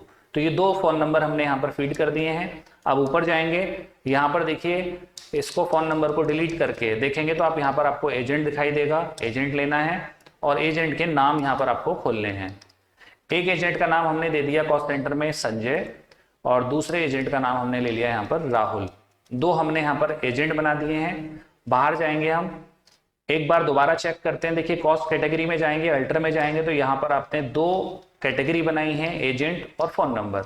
जबकि कॉस्ट सेंटर में आप पहुंचेंगे तो यहाँ पर आपने ये सारे कॉस्ट सेंटर बनाए हैं जिसमें दो टेलीफोन नंबर दिए हैं और दो एजेंट्स के नाम दिए हैं। अब बाहर आ जाते हैं। अब हमें ट्रांजैक्शन की तरफ चलना है। अकाउंटिंग वाउचर में पेमेंट की एक ट्रांजैक्शन लगानी है जिसमें टेलीफोन एक्सपेंस का आपको एक पेमेंट करना है। तो देखिए टेलीफोन एक्सपेंस यहाँ पर पहले से बना हुआ है, आपको एक नया लेजर बनाना है टेलीफोन एक्सपेंस का Alt+C कमांड यूज करके और उसको अंडर डालना है इनडायरेक्ट एक्सपेंसेस। और इसमें एक ऑप्शन आपको नीचे यस रखना है, कॉस्ट सेंटर्स आर एप्लीकेबल। इस ऑप्शन को आप यस रखेंगे और यस करने के बाद जैसे ही आप यहाँ पर अमाउंट डालेंगे 2500 हमने अमाउंट दिया, एंटर कराया। अगर डेट चेंज करना चाहें तो यहाँ पर F2 कमांड यूज करेंगे डेट चेंज करने के लिए F2 और यहाँ पर जो भी आप डेट देना चाहें वो डेट दे सकते हैं। इसके बाद जैसे ही आप एंटर कराएंगे तो आप देखेंगे यहाँ पर एजेंट्स और फ़ोन नंबर ऑप्शन मिलेंगे आपको जाना है यहाँ पर फ़ोन नंबर पे और फर्स्ट फ़ोन नंबर डालना है, जिसमें 1500 रुपये का हम पेमेंट करेंगे फर्स्ट फ़ोन नंबर पर, जबकि 1000 रुपये का पेमेंट करेंगे हम सेकंड फ़ोन नंबर पे। स्टेट बैंक ऑफ इंडिया के थ्रू हमने इसको पेमेंट करा दिया। तो देखिए इसके दो फायदे हमें ये मिल गए कि एक तो यहाँ पर ये अलग अलग हो गई रिपोर्टिंग में। आप यहाँ देखेंगे तो 1500 रुपये का खर्चा आपको दिखाई दे रहा है फर्स्ट फोन नंबर पर, 1000 रुपये का खर्चा दिखाई दे रहा है सेकंड फोन नंबर पर। दूसरा फायदा इसका ये मिल जाता है कि जो 1500 रुपये आपने जैसे खर्च किया है 001 पर, तो अगर आप मंथली पेमेंट करते रहते हैं इस फोन नंबर पर तो आपको एक साल का पूरी अलग से रिपोर्ट दिखाई दे जाएगी, जिसपे टोटल ये पता चल जाएगा कि हमने 2289-0001 पर कितना एक्सपेंस किया पूरे साल भर में। तो वो हम उसकी अलग से रिपोर्ट देख सकते हैं, ये इसका फायदा रहता है। बिल्कुल इसी तरह से एक और एक्सपेंस ले लेते हैं, इसमें हमने लिया कमीशन। देखिए कमीशन भी आपको यहाँ पर ये बनाना होगा और यहाँ भी वही ध्यान रखना है, ऑल्ट सी करके जब आप इसको बनाएंगे तो आपको इनडायरेक्ट एक्सपेंसेस में रखना है और कॉस्ट सेंटर्स आर एप्लीकेबल इस ऑप्शन को यस कर लेना है। यहाँ पर अमाउंट देंगे हम 3500 रुपये, एंटर कराएंगे और यहाँ आपको एजेंट्स यूज करना है। एजेंट लेने के बाद एजेंट का नाम शो करना है। सबसे पहले हम संजय ले लेते हैं एजेंट यहाँ पर और इनको पेमेंट कराएंगे 2500 रुपये का। राहुल को पेमेंट कर देंगे 1000 रुपये का। तो ये कॉन्सोलिडेट बिल हो गया, यानी कि कॉन्सोलिडेट ट्रांजेक्शन हो गई, जिसके अंदर हमने ये दिखा दिया कि अगर हम कमीशन का पेमेंट एजेंट वाइज करना चाहते हैं अलग अलग, तो एजेंट को एक साथ भी हम एक ट्रांजेक्शन के थ्रू कर सकते हैं। 3500 रुपये की हमने ट्रांजेक्शन की, जिसमें संजय को 2500 दिए और राहुल को 1000 रुपये अलग से दे दिए। तो ये इस तरह से आपको एक ट्रांजेक्शन पास करनी है। अगर आप रिपोर्ट की तरफ जाएंगे तो देखिए यहाँ नीचे डिस्प्ले में जाएंगे, डिस्प्ले में जाकर स्टेटमेंट ऑफ अकाउंट्स के अंदर आपको कॉस्ट सेंटर्स के नाम से अलग से एक रिपोर्ट मिल जाएगी। जब आप यहाँ एंटर करेंगे तो कैटेगरी समरी पर पहुंचेंगे, ऑल्ट F1 से डिटेल में जाएंगे तो देखिए डिटेल यहाँ पर ऐसे आ जाती है। राहुल का टोटल कमीशन यहाँ दिखा रहा है 1000 रुपये, संजय का कमीशन यहाँ आ रहा है। इसी तरह अगर हम टेलीफोन का देखेंगे तो टेलीफोन के भी दोनों एक्सपेंस यहाँ पर अलग अलग दिखा रहा है। अगर आपको यहाँ पर चेक करना है कि राहुल को जो कमीशन दिया गया है तो वो किस मंथ में कितना दिया गया है, तो आप जब इस पर एंटर लगाएंगे तो देखिए यहाँ पर रिपोर्टिंग आ जाती है। यहाँ पता चल जाता है राहुल ने जो कमीशन लिया है वो सिर्फ मई मंथ में लिया है 1000 रुपये का। अगर इसी तरह से आप और भी उसको कमीशन दोगे तो वो मंथली रिपोर्ट आपको यहाँ दिखाई दे जाएगी।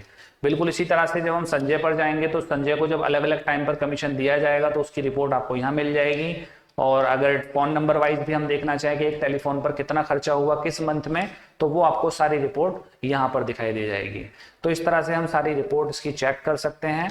अब हम बात कर लेते हैं जीएसटी के बारे में। देखिए जीएसटी इनेबल करने के लिए टैली में आपको फीचर यूज करना होगा F11 और F11 में आप F3 प्रेस करेंगे तो यहाँ पर आप टैक्सेशन फीचर्स में पहुंच जाएंगे। सबसे ऊपर दिया हुआ है option enable goods and service tax, इस ऑप्शन को यस करना है। इसी के जस्ट नीचे ऑप्शन मिलेगा आपको सेट अल्टर जीएसटी डिटेल्स, इस ऑप्शन को भी यस करेंगे हम। यहाँ अंदर आ जाएंगे जीएसटी डिटेल में, यहाँ पर सबसे ऊपर आपका स्टेट मांगेगा, यानी कि जो भी कंपनी का स्टेट है वो हमें देना होता है। इसके बाद जीएसटी नंबर आपको देना होगा फर्म का, यहाँ पर 09BBTPR8497B5Z6 ये हमने यहाँ पर जीएसटी नंबर दिया।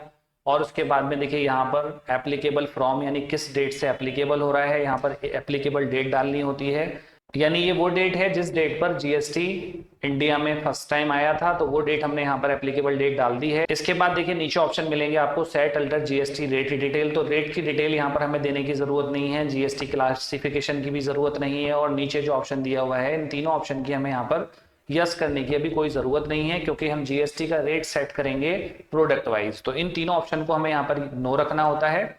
इसके बाद हम एक्सेप्ट कराएंगे और फाइनली इसको यहाँ से एक्सेप्ट कर देंगे। इतना काम करने के बाद आपको बाहर आना होगा और यहाँ पर मास्टर्स में अकाउंट्स इन्फो में लेजर में जाना है और लेजर में जाकर कुछ जरूरी लेजर्स हम तैयार कर लेते हैं। जैसे सबसे पहले हमें जरूरत होगी परचेज के लेजर की, जिसको अंडर हम डालेंगे परचेज अकाउंट। और यहाँ आपको ऑप्शन मिलेगा इन्वेंट्री वैल्यूज आर अफेक्टेड, इस ऑप्शन को यहाँ यस रखना है। कॉस्ट सेंटर्स आर एप्लीकेबल, ये ऑप्शन नो रहेगा। इस जीएसटी एप्लीकेबल, क्योंकि हम जीएसटी को एप्लीकेबल कर रहे हैं यहाँ पर, तो परचेज और सेल में इसको यस रखना है, यानी कि एप्लीकेबल रखना है। इसके बाद ये ऑप्शन आपका नो रहेगा। यहाँ पर आप टाइप ऑफ सप्लाई में गुड्स देंगे, क्योंकि हम गुड्स की ट्रेडिंग कर रहे हैं, यानी मोबाइल सेल परचेज का हमारा बिजनेस है, इसलिए हमने यहाँ पर गुड्स लिया है। एक्सेप्ट करा देंगे। इसी तरह से दूसरा लेजर हम बनाएंगे सेल्स का, सेल्स को अंडर डालना है सेल्स अकाउंट और यहाँ भी सेम वही काम करना है। Inventory values are affected option yes रखेंगे, कॉस्ट सेंटर्स आर एप्लीकेबल ये ऑप्शन नो रहेगा, और इसके बाद जीएसटी एप्लीकेबल इसको हम एप्लीकेबल रखेंगे, और सर्विसेज की जगह पर यहाँ पर हम गुड्स दे देंगे। ये सेल का लेजर आपका तैयार हो गया है। इसी तरह कुछ हमें जीएसटी से रिलेटेड लेजर्स भी बनाने हैं। यहाँ पर सबसे पहले हम बनाएंगे सीजीएसटी। सीजीएसटी की फुल फॉर्म होती है central goods and service tax, यानी सीजीएसटी जो होता है ये सेंट्रल गवर्नमेंट का पैसा होता है, सेंट्रल गवर्नमेंट को जाता है, जबकि एसजीएसटी जो होता है वो स्टेट गवर्नमेंट को जाता है। तो हमें यहाँ पर सीजीएसटी और एसजीएसटी दो लेजर बनाने हैं, और एक लेजर बनाना है आईजीएसटी इंटीग्रेटेड टैक्स। तो सबसे पहले देखिए सीजीएसटी में आपको यहाँ पर ड्यूटीज एंड टैक्स देना है अंडर में, और उसके बाद यहाँ ऑप्शन मिलेगा जीएसटी, इस ऑप्शन को यस कर देना है। इसके जस्ट नीचे देखिए यहाँ पर आपको ये ऑप्शन मिल रहा है सेंट्रल टैक्स, यहाँ पर आपको सेंट्रल टैक्स दे देना है और इसको एक्सेप्ट करा देना है। इसी तरह हम एसजीएसटी यहाँ पर लेंगे, एसजीएसटी को भी अंडर ड्यूटीज एंड टैक्स में देना है, हमें यहाँ पर जीएसटी रखना है, और यहाँ पर हमें नीचे टैक्स टाइप के अंदर स्टेट टैक्स दे देना है। और देखिए ये जो ऑप्शन दिया हुआ है परसेंटेज ऑफ कैलकुलेशन, यहाँ पर आपको परसेंटेज अभी खोलने की जरूरत नहीं है, क्योंकि जब हम प्रोडक्ट की डिटेल देंगे वहां पर हम परसेंटेज दे सकते हैं। तो इस ऑप्शन को अभी यहाँ पर हमें 0 ही रखना है यहाँ पर परसेंटेज में, और इसको एक्सेप्ट करा देना है। एसडीएसटी के बाद एक और लेजर बना लेते हैं आईजीएसटी, इसको भी सेम ड्यूटीज एंड टैक्स में रखेंगे, जीएसटी करेंगे, यहाँ से इंटीग्रेटेड टैक्स रखेंगे हम इसमें, और इसको भी हम यहाँ पर एक्सेप्ट करा देंगे। इसके बाद हम कुछ पार्टीज के लेजर बना लेते हैं, यानी वो पार्टीज जिन लोगों से हम गुड्स खरीदते हैं या जिन लोगों को हम गुड्स बेचते हैं। तो सबसे पहले हम एक बना लेते हैं पार्टी का नाम सिंगल ट्रेडर्स। इसको अंडर आप डालेंगे सैंडी क्रेडिटर्स में, यानी कि हमारे सप्लायर हैं जिन लोगों से हम माल खरीदते हैं, ये वो सप्लायर है हमारे। तो यहाँ पर हमने सिंगल ट्रेडर्स लिया, maintenance balance bill bye bill option इसको यस रखने के बाद यहाँ पर लास्ट में हम जीएसटी वाला ऑप्शन यस करेंगे, और यस करने के बाद देखिए अगर ये सिंगल ट्रेडर अनरजिस्टर्ड डीलर हैं तो यहाँ पर हमें अनरजिस्टर्ड डीलर में रखना होगा, और अगर ये रजिस्टर्ड डीलर हैं तो यहाँ पर हमें रेगुलर सेलेक्ट करना होगा और जीएसटी नंबर देना होगा सिंगल ट्रेडर्स का। तो देखिए सिंगल ट्रेडर का हमारे पास जीएसटी नंबर है, यहाँ हम दे देते हैं 09GBTPR8597B1Z5। ये हमने जीएसटी नंबर दिया सिंगल ट्रेडर्स का। इसके बाद इसको देखिए यहाँ से एक्सेप्ट करा देना है हमें। इसको एक्सेप्ट कराने के बाद एक और पार्टी ले लेते हैं हम,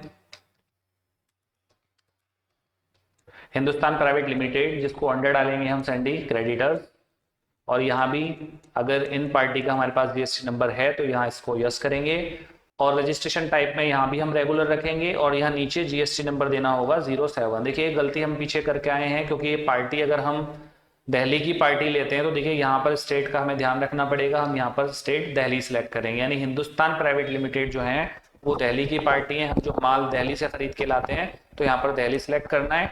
और इसी तरह से जब हम जीएसटी नंबर देंगे तो ये भी ध्यान रखना है, क्योंकि देखिए दिल्ली का जो स्टेट कोड होता है वो 07 होता है, जबकि यूपी का स्टेट कोड होता है 09। तो अगर पार्टी दिल्ली की है तो हमें 07 रखना है, और अगर पार्टी यूपी की है तो हमें 09 रखना है। तो देखिए यहाँ पर हमने 07 लिया है, और उसके बाद हमने आगे AAAGM 0289C1ZL ये हमने एक जीएसटी नंबर ले लिया हिंदुस्तान प्राइवेट लिमिटेड का। इस तरह से इनकी डिटेल यहाँ पर सेव करा दी। इसी तरह एक और पार्टी ले लेते हैं,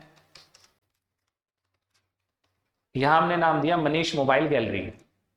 ये कौन है? ये सैंडी डेटर्स हैं, यानी कि जिनको हम सेल करते हैं। देखिए इसके नीचे ऑप्शन मिलेगा maintain balances bill bye bill, इस ऑप्शन को आपको यस ही रखना है यहाँ पर। और इसके बाद अगर आपके पास जीएसटी नंबर है मनीष मोबाइल गैलरी का, यानी कि मनीष मोबाइल गैलरी अगर रजिस्टर्ड पर्सन है तो आपको इस ऑप्शन को यस कर देना है, और यहाँ पर रेगुलर सेलेक्ट करने के बाद में इसमें जीएसटी नंबर डालना है। तो 09UIOPL8526A6Z6। देखिए ये हमने यहाँ पर जीएसटी नंबर दे दिया और इसको यहाँ से हमने एक्सेप्ट करा दिया।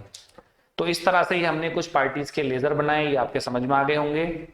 अब हम चलते हैं स्टॉक ग्रुप क्रिएशन की तरफ। देखिए स्टॉक ग्रुप क्रिएशन के लिए हमें जाना होगा इन्वेंट्री इन्फो में, यहाँ पर स्टॉक ग्रुप आपको सबसे ऊपर मिलेगा, एंटर लगाएंगे और यहाँ से आप अल्टर में जाएंगे। अल्टर में जाएंगे तो आपको देखिए यहाँ मोबाइल मिलेगा, मोबाइल में जाने के बाद आपको यहाँ पर जीएसटी का ऑप्शन मिलेगा, सेट अल्टर जीएसटी डिटेल, इस ऑप्शन को आपको यहाँ से यस करना है। और देखिए यहाँ पर वो टैक्स डिटेल में देखिए सबसे पहले वो आपसे पूछेगा कि जो प्रोडक्ट है वो टैक्सेबल है, निल रेटेड है या एग्जेम्प्ट है। तो यहाँ पर आपको टैक्सेबल रखना है इसमें, और टैक्सेबल करने के बाद देखिए यहाँ पर हम परसेंटेज डाल देंगे 18% और इसको एक्सेप्ट करा देंगे। एक काम और करना है, देखिए यहाँ पर जब हम इस ऑप्शन को यस कर रहे हैं मोबाइल में, तो यहाँ हमें और डिटेल नहीं मिल पा रही है। उसके लिए हमें क्या करना होगा, यहाँ पर F12 करना है और F12 में अलाउ HSN कोड, ये वाला जो ऑप्शन है ऊपर वाला, इस ऑप्शन को यस कर देना है। और एक आपका नीचे ऑप्शन मिलेगा show all GST tax type, इस ऑप्शन को भी यस कर देना है। जब इन दोनों ऑप्शन को आप यस करेंगे तो आप देखेंगे यहाँ पर आप डिस्क्रिप्शन और HSN कोड डाल सकते हैं प्रोडक्ट का, और नीचे देखिए आपको डिटेल मिल जाएगी अलग अलग, इंटीग्रेटेड टैक्स अलग मिल जाएगा, सेंट्रल टैक्स अलग मिल जाएगा और स्टेट टैक्स अलग मिल जाएगा। तो ये आप ध्यान रखना कि ये ऑप्शन आपको यस करना है F12 से जाकर। और यहाँ पर आप डिस्क्रिप्शन में मोबाइल दे सकते हैं और इसके बाद देखिए मोबाइल का जो HSN कोड होता है वो 8517 होता है। ये HSN कोड सभी प्रोडक्ट के अलग अलग होते हैं। और यहाँ देखिए हमने परसेंटेज दे दी है 18%, यानी कि टोटल जो टैक्स लगेगा वो 18% लगेगा, जिसमें से सेंट्रल टैक्स को चला जाएगा 9% और स्टेट टैक्स को भी 9% चला जाएगा, यानी 18% जो है वो हमें आधा आधा सेंट्रल और स्टेट गवर्नमेंट को देना होता है। तो ये हमने मोबाइल पर सेट कर दिया। अगर देखिए हम यहाँ पर स्टॉक आइटम पर सेट कर देते हैं टैक्स, तो हमें अलग अलग हर स्टॉक पर GST डिटेल सेट नहीं करनी पड़ेगी, यानी हमने मोबाइल में डाल दिया तो अब हमें ये जरूरत नहीं है कि हम स्टॉक आइटम पे जाएं और यहाँ से अल्टर में जाने के बाद हर एक आइटम पर अलग अलग स्लैब रेट सेट करें, क्योंकि हम मोबाइल में दे चुके हैं और यहाँ पर हमने मोबाइल ग्रुप इसका डाल रखा है। तो GST आपका एक तरीके से एप्लीकेबल हुआ है और सभी पर टैक्स ऑटोमेटिक कैलकुलेट होगा। ठीक है, तो ये आपके समझ में आ गया होगा। इसके बाद हम चलते हैं परचेज एंट्रीज की तरफ। परचेज एंट्रीज के लिए सबसे पहले आपको आना होगा अकाउंटिंग वाउचर्स में। अकाउंटिंग वाउचर्स में F9 प्रेस करना है, आप परचेज मोड में पहुंच जाएंगे। तो सबसे पहले हमें यहाँ पर बिल नंबर देना होगा BL/HPL/01, यहाँ पार्टी का हमने बिल नंबर दे दिया है। F2 कमांड यूज करके हम डेट चेंज कर लेते हैं। देखिए यहाँ पर जो हम एंट्री लगाएंगे वो 1/6/2020 को लगाएंगे और उसके बाद नीचे यहाँ पर पार्टी नेम के अंदर हम पार्टी का नाम दे देंगे हिंदुस्तान प्राइवेट लिमिटेड। देखिए जैसे ही मैंने यहाँ पर एंटर कराया है तो एक चीज आपको ध्यान देनी है कि यहाँ पर जो हमने स्टेट लिया है वो स्टेट दिल्ली सेलेक्ट किया है, यानी जो हम गुड्स खरीद रहे हैं वो हिंदुस्तान प्राइवेट लिमिटेड से खरीद रहे हैं जो कि दिल्ली की पार्टी है। यानी इसका मतलब ये हुआ कि अगर हम अपने स्टेट से बाहर, क्योंकि हमारा जो लोकल स्टेट है वो यूपी है और हम माल जो खरीद रहे हैं वो दिल्ली से खरीद रहे हैं, तो उस पर जो टैक्स लगेगा वो SGST और CGST नहीं लगेगा, उस पर IGST टैक्स लगेगा। तो IGST टैक्स के लिए आपको क्या करना है, यहाँ पर IGST सिलेक्ट करना होगा नीचे। लेकिन सबसे पहले देखिए हम कुछ प्रोडक्ट के नाम ले लेते हैं। सबसे पहले यहाँ पर प्रोडक्ट का नाम हमने लिया Oppo F19। जैसे आप एंटर कराएंगे तो देखिए यहाँ पर ये गोडाउन्स आ जाएंगे, आपको कानपुर गोडाउन सेलेक्ट करना है और क्वांटिटी के अंदर 10 पीस ले लेना है, यानी कानपुर लोकेशन पर आप 10 पीस परचेज कर रहे हैं। और यहाँ पर आप देखिए रेट सेट कर सकते हैं। तो फिलहाल तो देखिए जो हम यहाँ पर रेट लेंगे वो 19,900 लेंगे, यानी 19,900 के हिसाब से हमने यहाँ पर Oppo F19 को खरीदा है। और उसके बाद देखिए यहाँ पर हम इसी तरह से दूसरा आइटम भी ले सकते हैं। दूसरा आइटम है हमारा Vivo Y30। लोकेशन यहाँ पर हमें कानपुर गोडाउन लेना है और 10 पीसेस ले लेना है। यहाँ पर इसका जो रेट है वो हम 12,200 दे देते हैं यहाँ पर करंट रेट। इसी तरह से हम तीसरा आइटम ले लेते हैं Redmi Note 9 Pro। ये देखिए यहाँ भी हम कानपुर लोकेशन लेंगे, क्वांटिटी 10 पीस, और यहाँ हमने रेट ले लिया इसके अंदर 12,950। ये इसका रेट हमने यहाँ से सेट किया। और इसके बाद देखिए नीचे हम इस पर IGST एप्लीकेबल करेंगे। देखिए IGST अगर हम टैक्स काटते हैं तो फौरन वो टैक्स यहाँ पर ले लेगा, लेकिन अगर हम गलती से यहाँ पर SGST ले लेते हैं या CGST ले लेते हैं तो देखिए ये यहाँ पर टैक्स को नहीं काटेगा। टैक्स यहाँ पर नहीं कटा है CGST। और अगर हम इसी तरह से SGST ले लें तो देखिए SGST भी नहीं कटेगा। वो इसलिए नहीं कटेगा क्योंकि ये लोकल का टैक्स नहीं है, ये जो यहाँ पर पार्टी है वो दिल्ली की है, इसीलिए हमें यहाँ पर IGST एप्लीकेबल कराना है। तो यहाँ पर IGST हम टैक्स काटेंगे, आप देखेंगे यहाँ पर ऑटोमेटिक टैक्स कैलकुलेट हो जाएगा। अगर आपको लगता है कि जो टैक्स कैलकुलेट हुआ है ये सही है या नहीं है तो उसके लिए Ctrl+N कमांड यूज करना है। आप नीचे आ जाएंगे कैलकुलेटर मोड में। यहाँ पर जो टोटल अमाउंट है वो है 4,50,500। इसका आपको 18% निकालना है। आप कैलकुलेट करेंगे तो आप देखेंगे यहाँ पर वही वैल्यू आ रही है जो वैल्यू यहाँ ऊपर दिखाई दे रही है आपको। इसका मतलब कैलकुलेशन बिल्कुल सही है। Ctrl+M का यूज करके हम कैलकुलेटर मोड से बाहर आ सकते हैं और इस एंट्री को यहाँ से एक्सेप्ट करा सकते हैं। और अगर हम यहीं पर टैक्स की डिटेल देखना चाहते हैं तो हमें कीबोर्ड से एक शॉर्टकट यूज करना होगा Alt+A और F1। देखिए Alt+A के साथ में F1 अगर आप यूज करेंगे तो आप देखेंगे यहाँ पर टैक्स की डिटेल आ जाएगी और प्रोडक्ट वाइज अलग अलग आपको टैक्स यहाँ पर दिखाई दे जाएगा। ठीक है, फिर से मैं बाहर आ रहा हूँ, दोबारा से आपको कमांड बता रहा हूँ। Alt A F1 करते ही आप देखेंगे यहाँ पर आपको अलग अलग टैक्स दिखाई दे जाएगा। Oppo F19 पर देखिए 18% टैक्स ये लग रहा है अलग से। इसके बाद Vivo Y30 पर टैक्स लग रहा है 18% और Redmi Note Pro पर 18% अलग से टैक्स लग रहा है। तो टोटल टैक्स देखिए यहाँ पर ये आपका ऊपर जो अमाउंट आ रही है वो यहाँ आपकी अलग अलग दे रखी है और यहाँ ऊपर आपको एक साथ अमाउंट दे रखी है, वही अमाउंट हमें यहाँ भी दी हुई है। तो इस तरह से हम परचेज की एंट्री लगा सकते हैं विद जीएसटी। और अगर हम इसका प्रिंट लेना चाहते हैं तो यहीं पर ऑल्ट पी कमांड यूज करके हम प्रिंट ले सकते हैं और ऑल्ट आई से यहाँ पर हम प्रीव्यू भी देख सकते हैं। देखिए मैं ऑल्ट आई प्रेस कर रहा हूँ तो यहाँ पर आप देखेंगे लिखा हुआ आएगा विद प्रिंट प्रीव्यू। जैसे ही हम यहाँ से यस कराएंगे तो आप प्रिंट लेने से पहले उसका प्रीव्यू भी देख सकते हैं। यहाँ इस तरह से ये इनवॉइस का प्रिंट निकल कर आ गया, यानी जो परचेज का बिल है उसका प्रिंट आप इस तरह से यहाँ से ले सकते हैं। तो ये हमारी एंट्री सेव हो चुकी है।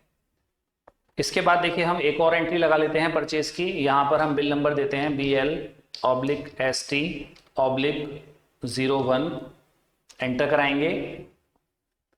इसके बाद देखिए आप यहाँ चाहें तो डेट चेंज कर सकते हैं, F2 यूज करके आप डेट चेंज कर लीजिए। यहाँ भी आप डेट चेंज कर सकते हैं, दोनों जगह डेट चेंज करके पार्टी का नाम देना है। यहाँ पर पार्टी का नाम है सिंगल ट्रेडर्स। सिंगल ट्रेडर्स आपको यहाँ पर पार्टी का नाम लेना है। देखिए अब यहाँ पर आपको ध्यान रखना है कि जो स्टेट है वो हमारा यूपी है, जो पार्टी है वो यूपी की है जिससे हम माल खरीद रहे हैं।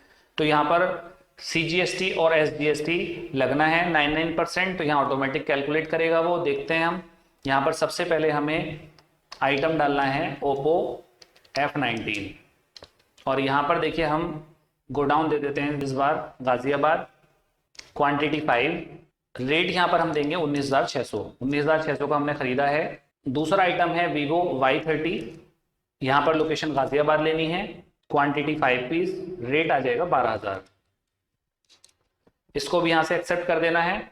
और इसके बाद तीसरा आइटम लेंगे हम Redmi Note 9 Pro, इसकी भी लोकेशन हमें गाजियाबाद ही रखनी है, 5 पीस दे देना है यहाँ पर और रेट देना है 12,950। यानी कि हमने ये 3 आइटम और खरीदे हैं सिंगल ट्रेडर्स से, यूपी से ही खरीदे हैं। तो देखिए इस पे हम क्या करेंगे, यहाँ पर अगर हम गलती से यहाँ पर IGST लगा देते हैं तो देखिए IGST यहाँ पर टैक्स नहीं कटेगा, लेकिन अगर हम SGST सिलेक्ट करेंगे तो आप देखेंगे यहाँ पर SGST कट चुका है। और इसी तरह से हम यहाँ से CGST सिलेक्ट करके CGST भी लगाएंगे। ठीक है, ये हमारा CGST और SGST 99% टैक्स कट चुका है। अगर हम इसको देखना चाहते हैं तो मैंने एक शॉर्टकट की आपको पिछली एंट्री में भी बताई थी, Alt A के साथ आप F1 यूज करेंगे तो आप देखेंगे यहाँ पर 99% टैक्स आपको दिखाएगा, जबकि उसमें आपको 18% टैक्स दिखा रहा था।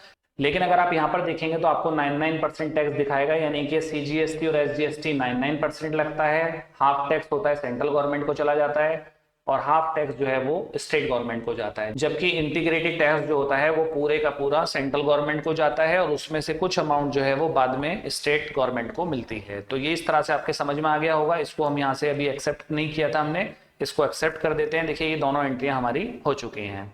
एक एंट्री हमने 2 जून में लगाई है और एक एंट्री हमने 1 जून को लगाई है। तो ये आपके समझ में आ गया होगा कि किस तरह से हम परचेज की एंट्री लगाते हैं और अगर हम उसका प्रिंट लेना चाहते हैं तो किस तरह से हम उसका प्रिंट लेते हैं। और इसके बाद हम बात कर लेते हैं सेल्स की एंट्री के बारे में। देखिए सेल्स के लिए सबसे पहले आपको F8 प्रेस करना है, सेल्स में आ जाना है और यहाँ पर बिल नंबर डालना है BL/MDS/01। ये पार्टी का बिल नंबर है और यहाँ पार्टी का नाम है मनीष मोबाइल गैलरी, जिसको हम गुड्स सेल कर रहे हैं। यहाँ पर देखिए इनका ये स्टेट और GST नंबर आ गया है पार्टी का। इसके बाद यहाँ सेल ले लेना है। नेम ऑफ आइटम के अंदर आप देंगे Oppo F19। Oppo F19 select करने के बाद यहाँ लोकेशन पूछेगा, लोकेशन यहाँ पर आपको कानपुर देना है, क्वांटिटी 10 पीस दे देना है और यहाँ पर देखिए रेट आपको देना है 24,000। जैसे आप एंटर कराएंगे तो यहाँ पर आपका देखिए रेट आपका इस तरह से आ जाएगा। लेकिन अगर आप यहाँ पर MRP सेट करना चाहते हैं तो देखिए आपको F12 में जाना है और F12 में आपको एक ऑप्शन मिलेगा allow entry of rate inclusive of tax for stock item. ये ऑप्शन आपको यस कर देना है। जैसे आप एंटर कराएंगे तो देखिए यहाँ पर आपको अलग से एक कॉलम मिल जाएगा, यानी MRP यहाँ पर सेट की जा सकती है। आपने 24,000 रुपये यहाँ पर जैसे अमाउंट दी तो देखिए यहाँ पर रेट आपको अलग से दिखाई दे जाएगा, यानी ये इंक्लूसिव ऑफ टैक्स जो रेट है वो आपका 24,000 है। यानी जो आप टैक्स यहाँ पर लगाएंगे, देखिए मैंने यहाँ पर CGST लगाया और SGST लगाया। CGST और SGST को जोड़ने के बाद जो टोटल अमाउंट आई है वो 2,39,999 रुपये 96 पैसे आए, यानी कि 4 पैसे अगर हम इसमें और जोड़ देंगे तो ये आपका टोटल अमाउंट बैठेगी 2,40,000। यानी कि अगर एक आइटम 24,000 रुपए का है तो 10 आइटम जो होंगे वो हमारे 2,40,000 रुपए के होंगे, यानी कि टैक्स इसी के अंदर इंक्लूड हो जाएगा। तो इसको बोला जाएगा इंक्लूसिव ऑल टैक्सेस। तो इसके लिए हमें क्या करना है, एक और लेजर यहाँ पर बनाना है, ऑल्ट सी करके, और यहाँ पर हम राउंड ऑफ के नाम से एक अलग से लेजर बनाएंगे जिसको अंडर डाल देंगे करंट लायबिलिटीज में। जैसे ही आप एंटर कराएंगे तो यहाँ पर माइनस नहीं, यहाँ पर आपको प्लस में दिखाना है 0.04। आप प्लस में जैसे ही करेंगे एंटर कराएंगे तो आप देखेंगे यहाँ पर वैल्यू आ जाएगी 2,40,000। तो ये देखिए राउंड ऑफ में 1 या 2 पैसे या 4 पैसे की कोई वैल्यू नहीं होती है, ये कभी हमें प्लस में दिखानी होती है, कभी हमें माइनस में दिखानी होती है, तो इतना हम कर सकते हैं बिल पे। तो टोटल जो बिल है वो हमारा 10 पीस का बिल बन गया 2,40,000 रुपए का, जिसमें इंक्लूसिव ऑल टैक्सेस हैं, यानी 24,000 इसकी एमआरपी हो गई, और जो इसका एक्चुअल रेट है वो ये है जो यहाँ पर दे रखा है। यानी गुड्स को बेचते टाइम जो हमारा प्रॉफिट इंक्लूड है वो इसी रेट के अंदर इंक्लूड है, बाकी इसके ऊपर जो टैक्स लग रहा है वो ये वाला टैक्स है। यानी इस अमाउंट को, ये जो अमाउंट ऊपर दे रखी है ये 10, ये तो सिंगल पीस की अमाउंट है और ये आपकी 10 पीस की अमाउंट है। तो 10 पीस के अमाउंट के साथ ये नीचे टैक्स हमारा है, इसको अगर हम टोटल जोड़ते हैं तो ये टोटल अमाउंट बैठती है हमारी 2,40,000 रुपए। तो इसमें इतना टैक्स जो है ये गवर्नमेंट का बनता है, और ये जो अमाउंट है ये हमारी सेल है। तो इस तरह से आप देखेंगे यहाँ पर ये एक सेल की एंट्री लग जाएगी, और इसको हम यहाँ से एक्सेप्ट करा सकते हैं। और एक्सेप्ट कराने के बाद अगर हम इसका भी प्रिंट लेना चाहते हैं तो सबसे पहले ऑल्ट पी करेंगे, और ऑल्ट आई से यहाँ पर नीचे ऑप्शन होता है प्रिंट प्रीव्यू के लिए, तो यहाँ से आपको प्रिंट प्रीव्यू में चले जाना है, यस करना है। आप देखेंगे यहाँ पर सेल का बिल आपका निकल के आ जाएगा, और यहाँ आप देखेंगे तो नीचे आपको यहाँ पर CGST, SGST और राउंड ऑफ तीनों अमाउंट यहाँ दिखाई देंगी, और टोटल जो बिल है 10 पीस का वो यहाँ पर दिखाई देगा। और ऑथराइज सिग्नेटरी के अंदर आप देखेंगे तो JK इंडिया प्राइवेट लिमिटेड ये हमारी कंपनी है, तो ऑथराइज भी हम ही होंगे क्योंकि हम सेल का बिल बना रहे हैं। हमेशा ध्यान रखना ऑथराइज सिग्नेटरी वो होते हैं जो गुड्स को सेल करते हैं, यानी यहाँ पर हम सेल कर रहे हैं तो देखिए ऑथराइज सिग्नेटरी में यहाँ पर हमारा नाम आएगा, लेकिन अगर हम परचेस कर रहे हैं तो यहाँ पर फिर हमारा नाम नहीं आएगा, यहाँ पर उस पार्टी का नाम आएगा जिससे हम खरीद रहे हैं। यानी हमेशा ऑथराइज सिग्नेटरी सेल करने वाला होता है, ये ध्यान रखना। तो इस तरह से हमने ये अलग अलग परचेज और सेल की एंट्री लगाई। शायद ये आपके समझ में आ गई होंगी कि किस तरह से हमें परचेज पर टैक्स लगाना है और किस तरह से हमें सेल पर टैक्स लगाना है। अगर पार्टी दिल्ली की है तो आपको वहां पर IGST एप्लीकेबल करना है। दिल्ली से मतलब यहाँ पर यह है कि आपका जो इंटर स्टेट है, इंटर स्टेट का मतलब किसी दूसरे स्टेट से अगर आप माल खरीद रहे हैं या बेच रहे हैं तो वहां पर आपको IGST लगाना है, और अगर आप अपने ही स्टेट के अंदर माल को खरीद रहे हैं या बेच रहे हैं तो वहां पर आपको CGST और SGST दोनों को लगाना पड़ेगा। तो यहाँ तक आपके समझ में आ गया। इसके बाद देखिए कुछ ट्रांजेक्शंस और ले लेते हैं हम सेल की। यहाँ पर अब हम एक ट्रांजेक्शन ले लेते हैं नकद सेल की। तो नकद सेल के लिए देखिए हम क्या करेंगे, यहाँ पर BL/CSH/01 यहाँ पर हमने ये बिल नंबर डाल दिया। इसके बाद पार्टी में यहाँ पर हम कैश ले लेते हैं, और इस बार देखिए यहाँ पर हमें स्टेट लेना होगा। सबसे पहले हम यूपी ले लेते हैं, यूपी में हम बेच रहे हैं, और यहाँ हम रखेंगे अनरजिस्टर्ड डीलर, यानी जो सामने वाली पार्टी है वो अनरजिस्टर्ड है, हम नकद में बेच रहे हैं उनको। और यहाँ नेम ऑफ आइटम के अंदर हमने लिया Vivo Y30। इसके बाद देखिए यहाँ पर वो आपसे लोकेशन पूछेगा, तो यहाँ पर लोकेशन आपको जो है वो देनी है कानपुर। कानपुर लोकेशन देने के बाद यहाँ पर आप क्वांटिटी 2 पीस देंगे। MRP आपको सेट करनी है। देखिए MRP यानी कि आप MRP पे बेच रहे हैं, 15,000 रुपये पे बेच रहे हैं, तो 15,000 रुपये में जो है 12,711 रुपये 86 पैसे जो है वो उसका एक्चुअल रेट है। और इस रेट के साथ साथ अलग से हमें इस पे क्या होगा, CGST लगाना होगा और SGST भी लगाना होगा। आप देखेंगे यहाँ पर CGST SGST लगने के बाद यहाँ पर ये टोटल जो अमाउंट आ रही है हमारी वो लगभग 30,000 के आसपास आ रही है, यानी कि इसमें हम 0.02 पैसे अगर जोड़ देते हैं तो ये 30,000 वैल्यू हो जाएगी।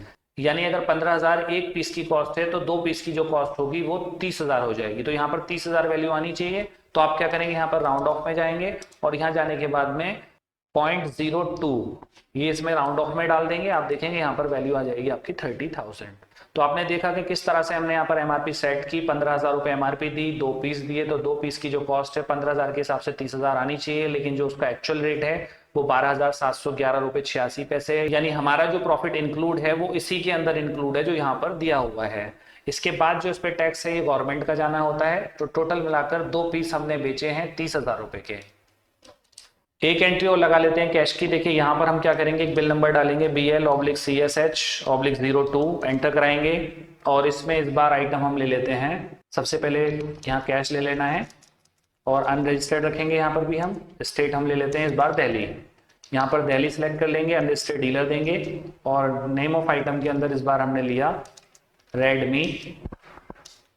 Redmi note 9 pro. जैसे ही एंटर कराएंगे तो यहाँ पर लोकेशन पूछेगा, किस लोकेशन से गुड्स जा रहा है, तो यहाँ पर हमने कानपुर लोकेशन दिया। इसके बाद यहाँ पर हमने क्वांटिटी दे दी 3 पीसेज और रेट हमने यहाँ पर एमआरपी दे दी 15,500, यानी 15,500 एमआरपी है तो रेट उसका निकल कर आया 13,135 रुपये 59 पैसे। इस तरह से ये दिखाकर देखिए यहाँ पर और भी अगर कोई आइटम है वो भी दे सकते हैं, लेकिन फिलहाल अभी हमें यही आइटम रखना है और इस पर अब जो हम टैक्स लगाएंगे वो CGST SGST एप्लीकेबल नहीं होगा क्योंकि ये पार्टी दिल्ली की है, तो आपको यहाँ पर IGST एप्लीकेबल करना है। जैसे ही आप एंटर कराएंगे तो आप देखेंगे यहाँ पर IGST लग जाएगा 18% के हिसाब से। और अगर हम इसको यहीं हाथ के हाथ चेक करना चाहें तो मैंने आपको बताया था Alt A के साथ F1 यूज करेंगे तो आप देखेंगे यहाँ पर आपका 18% टैक्स कैलकुलेट हो चुका है। तो ये इस तरह से आपके समझ में आ गया होगा। सेल और परचेज की एंट्री मैं आपको पूरे तरीके से बता चुका हूँ अलग अलग टाइप से। अगर आप चाहें तो वाउचर क्लास बनाने के बाद भी एंट्री को लगा सकते हैं, उसमें आपको अलग अलग टैक्स सिलेक्ट नहीं करना पड़ेगा, मतलब टैक्स ऑटोमेटिक कैलकुलेट करेगा। तो उसके लिए हमें क्या करना होगा, हमें जाना होगा अलग से अकाउंट्स इन्फो में। अकाउंट्स इन्फो में सबसे नीचे हम जाएंगे वाउचर टाइप में, एक नया वाउचर टाइप क्रिएट करेंगे टैक्स इनवॉइस के नाम से। इसको अंडर डालेंगे हम सेल्स में, यहाँ से सेल्स सेलेक्ट करेंगे, एब्रीविएशन में सेम वही रखेंगे और इसको यहाँ से एक्सेप्ट करा देंगे। लास्ट में चाहें तो हम क्लास दे सकते हैं, मैंने एक क्लास ले ली यहाँ पर इंट्रा स्टेट 18%। इंट्रा स्टेट का मतलब यह है कि हम लोकल में जो सेल परचेज करते हैं। इंटर स्टेट का मतलब होता है अपने स्टेट से बाहर और इंट्रा स्टेट का मतलब होता है अपने स्टेट के अंदर, यानी अपने ही स्टेट में अगर हम सेल परचेज कर रहे हैं तो उसको इंट्रा स्टेट सेल बोला जाता है। तो यहाँ पर इंट्रा स्टेट 18% दे दिया। एक्सक्लूड दीज ग्रुप, यानी किन किन चीजों को आप एक्सक्लूड करना चाहते हैं, बाहर रखना चाहते हैं, तो देखिए यहाँ पर आपको एंड ऑफ लिस्ट यानी नॉट एप्लीकेबल रखना है, कुछ नहीं रखना। और इंक्लूड दीज ग्रुप, इसको भी हम यहाँ से एंड ऑफ लिस्ट कर देते हैं। नीचे यहाँ पर हमने सेल लिया और सेल के अंदर देखिए यहाँ नीचे जाने के बाद सेल पर कौन कौन सा टैक्स लगेगा, लोकल में CGST लगेगा, तो देखिए यहाँ पर CGST आप ले लीजिए। और दूसरा टैक्स कौन सा लगेगा, SGST आप ले लीजिए यहाँ पर। तो देखिए लोकल की बात है तो इसलिए हम यहाँ पर CGST और SGST ले रहे हैं, लेकिन अगर इंटर स्टेट होता है, यानी कि यहाँ पर जो ये नाम हमने इंटर स्टेट दिया है इसकी जगह अगर हम इंटर स्टेट बनाते तो हमें यहाँ पर IGST देना होता, CGST और SGST की जगह पर। बस इतना ही हमें काम करना है और इसके बाद में इसको एक्सेप्ट करा देना है। एक्सेप्ट करने के बाद आप बाहर जाएंगे और यहाँ पर जाकर अकाउंटिंग वाउचर में जैसे ही आप दोबारा F8 प्रेस करेंगे तो देखिए आपसे पूछेगा कि एंट्री सेल्स में लगानी है या टैक्स इनवॉइस में लगानी है। तो यहाँ पर हमें टैक्स इनवॉइस पर जाना है और इंटर स्टेट को यहाँ से सिलेक्ट कर लेना है। एंटर कराने के बाद रेफरेंस नंबर में यहाँ पर बिल नंबर शो करना होगा, BILL/SAL/03। यहाँ पर हमने बिल नंबर मेंशन किया। पार्टी नेम देखिए यहाँ पर हम कैश ही रखेंगे और एंटर कराएंगे। नीचे जाने के बाद यहाँ भी हम पार्टी जो है वो अनरजिस्टर्ड डीलर देंगे और स्टेट रखेंगे इसके अंदर उत्तर प्रदेश।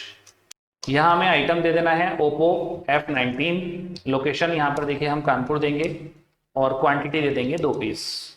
यहाँ पर आपसे वो MRP पूछेगा, MRP आपको 24,000 देनी है। जैसे ही आप एंटर कराएंगे तो देखिए ये आपकी एंट्री हो जाएगी। यानी यहाँ पर फायदा आपको ये हुआ कि यहाँ पर आपको CGST और SGST दोनों कैलकुलेट नहीं करने पड़े, यानी ये ऑटोमेटिक कैलकुलेट हो चुके हैं। और यहाँ पर टोटल वैल्यू भी आ गई है 48,000, यानी 24,000 का अगर एक पीस है तो 2 पीस जो होंगे वो 48,000 के होंगे। यहाँ पर ये वैल्यू आप मैच कर सकते हैं। तो बस इसका फायदा ये होता है कि अगर आप अलग से टैक्स इनवॉइस के नाम से वाउचर क्लास बना लेते हैं और वहां पर CGST और SGST देखेंगे तो वो ऑटोमेटिक कैलकुलेट करेगा, आपको अलग अलग देने की जरूरत नहीं होगी। तो ये इस तरह से आप सेल की और परचेज की एंट्री समझ में आ गई होगी आपके बहुत अच्छे से। आई होप ये वीडियो आपको पसंद आया होगा। अगर आप लोगों ने अभी तक हमारे चैनल को सब्सक्राइब नहीं किया है तो प्लीज चैनल को सब्सक्राइब कर लें और हमारी इस वीडियो को ज्यादा से ज्यादा लोगों को शेयर करें।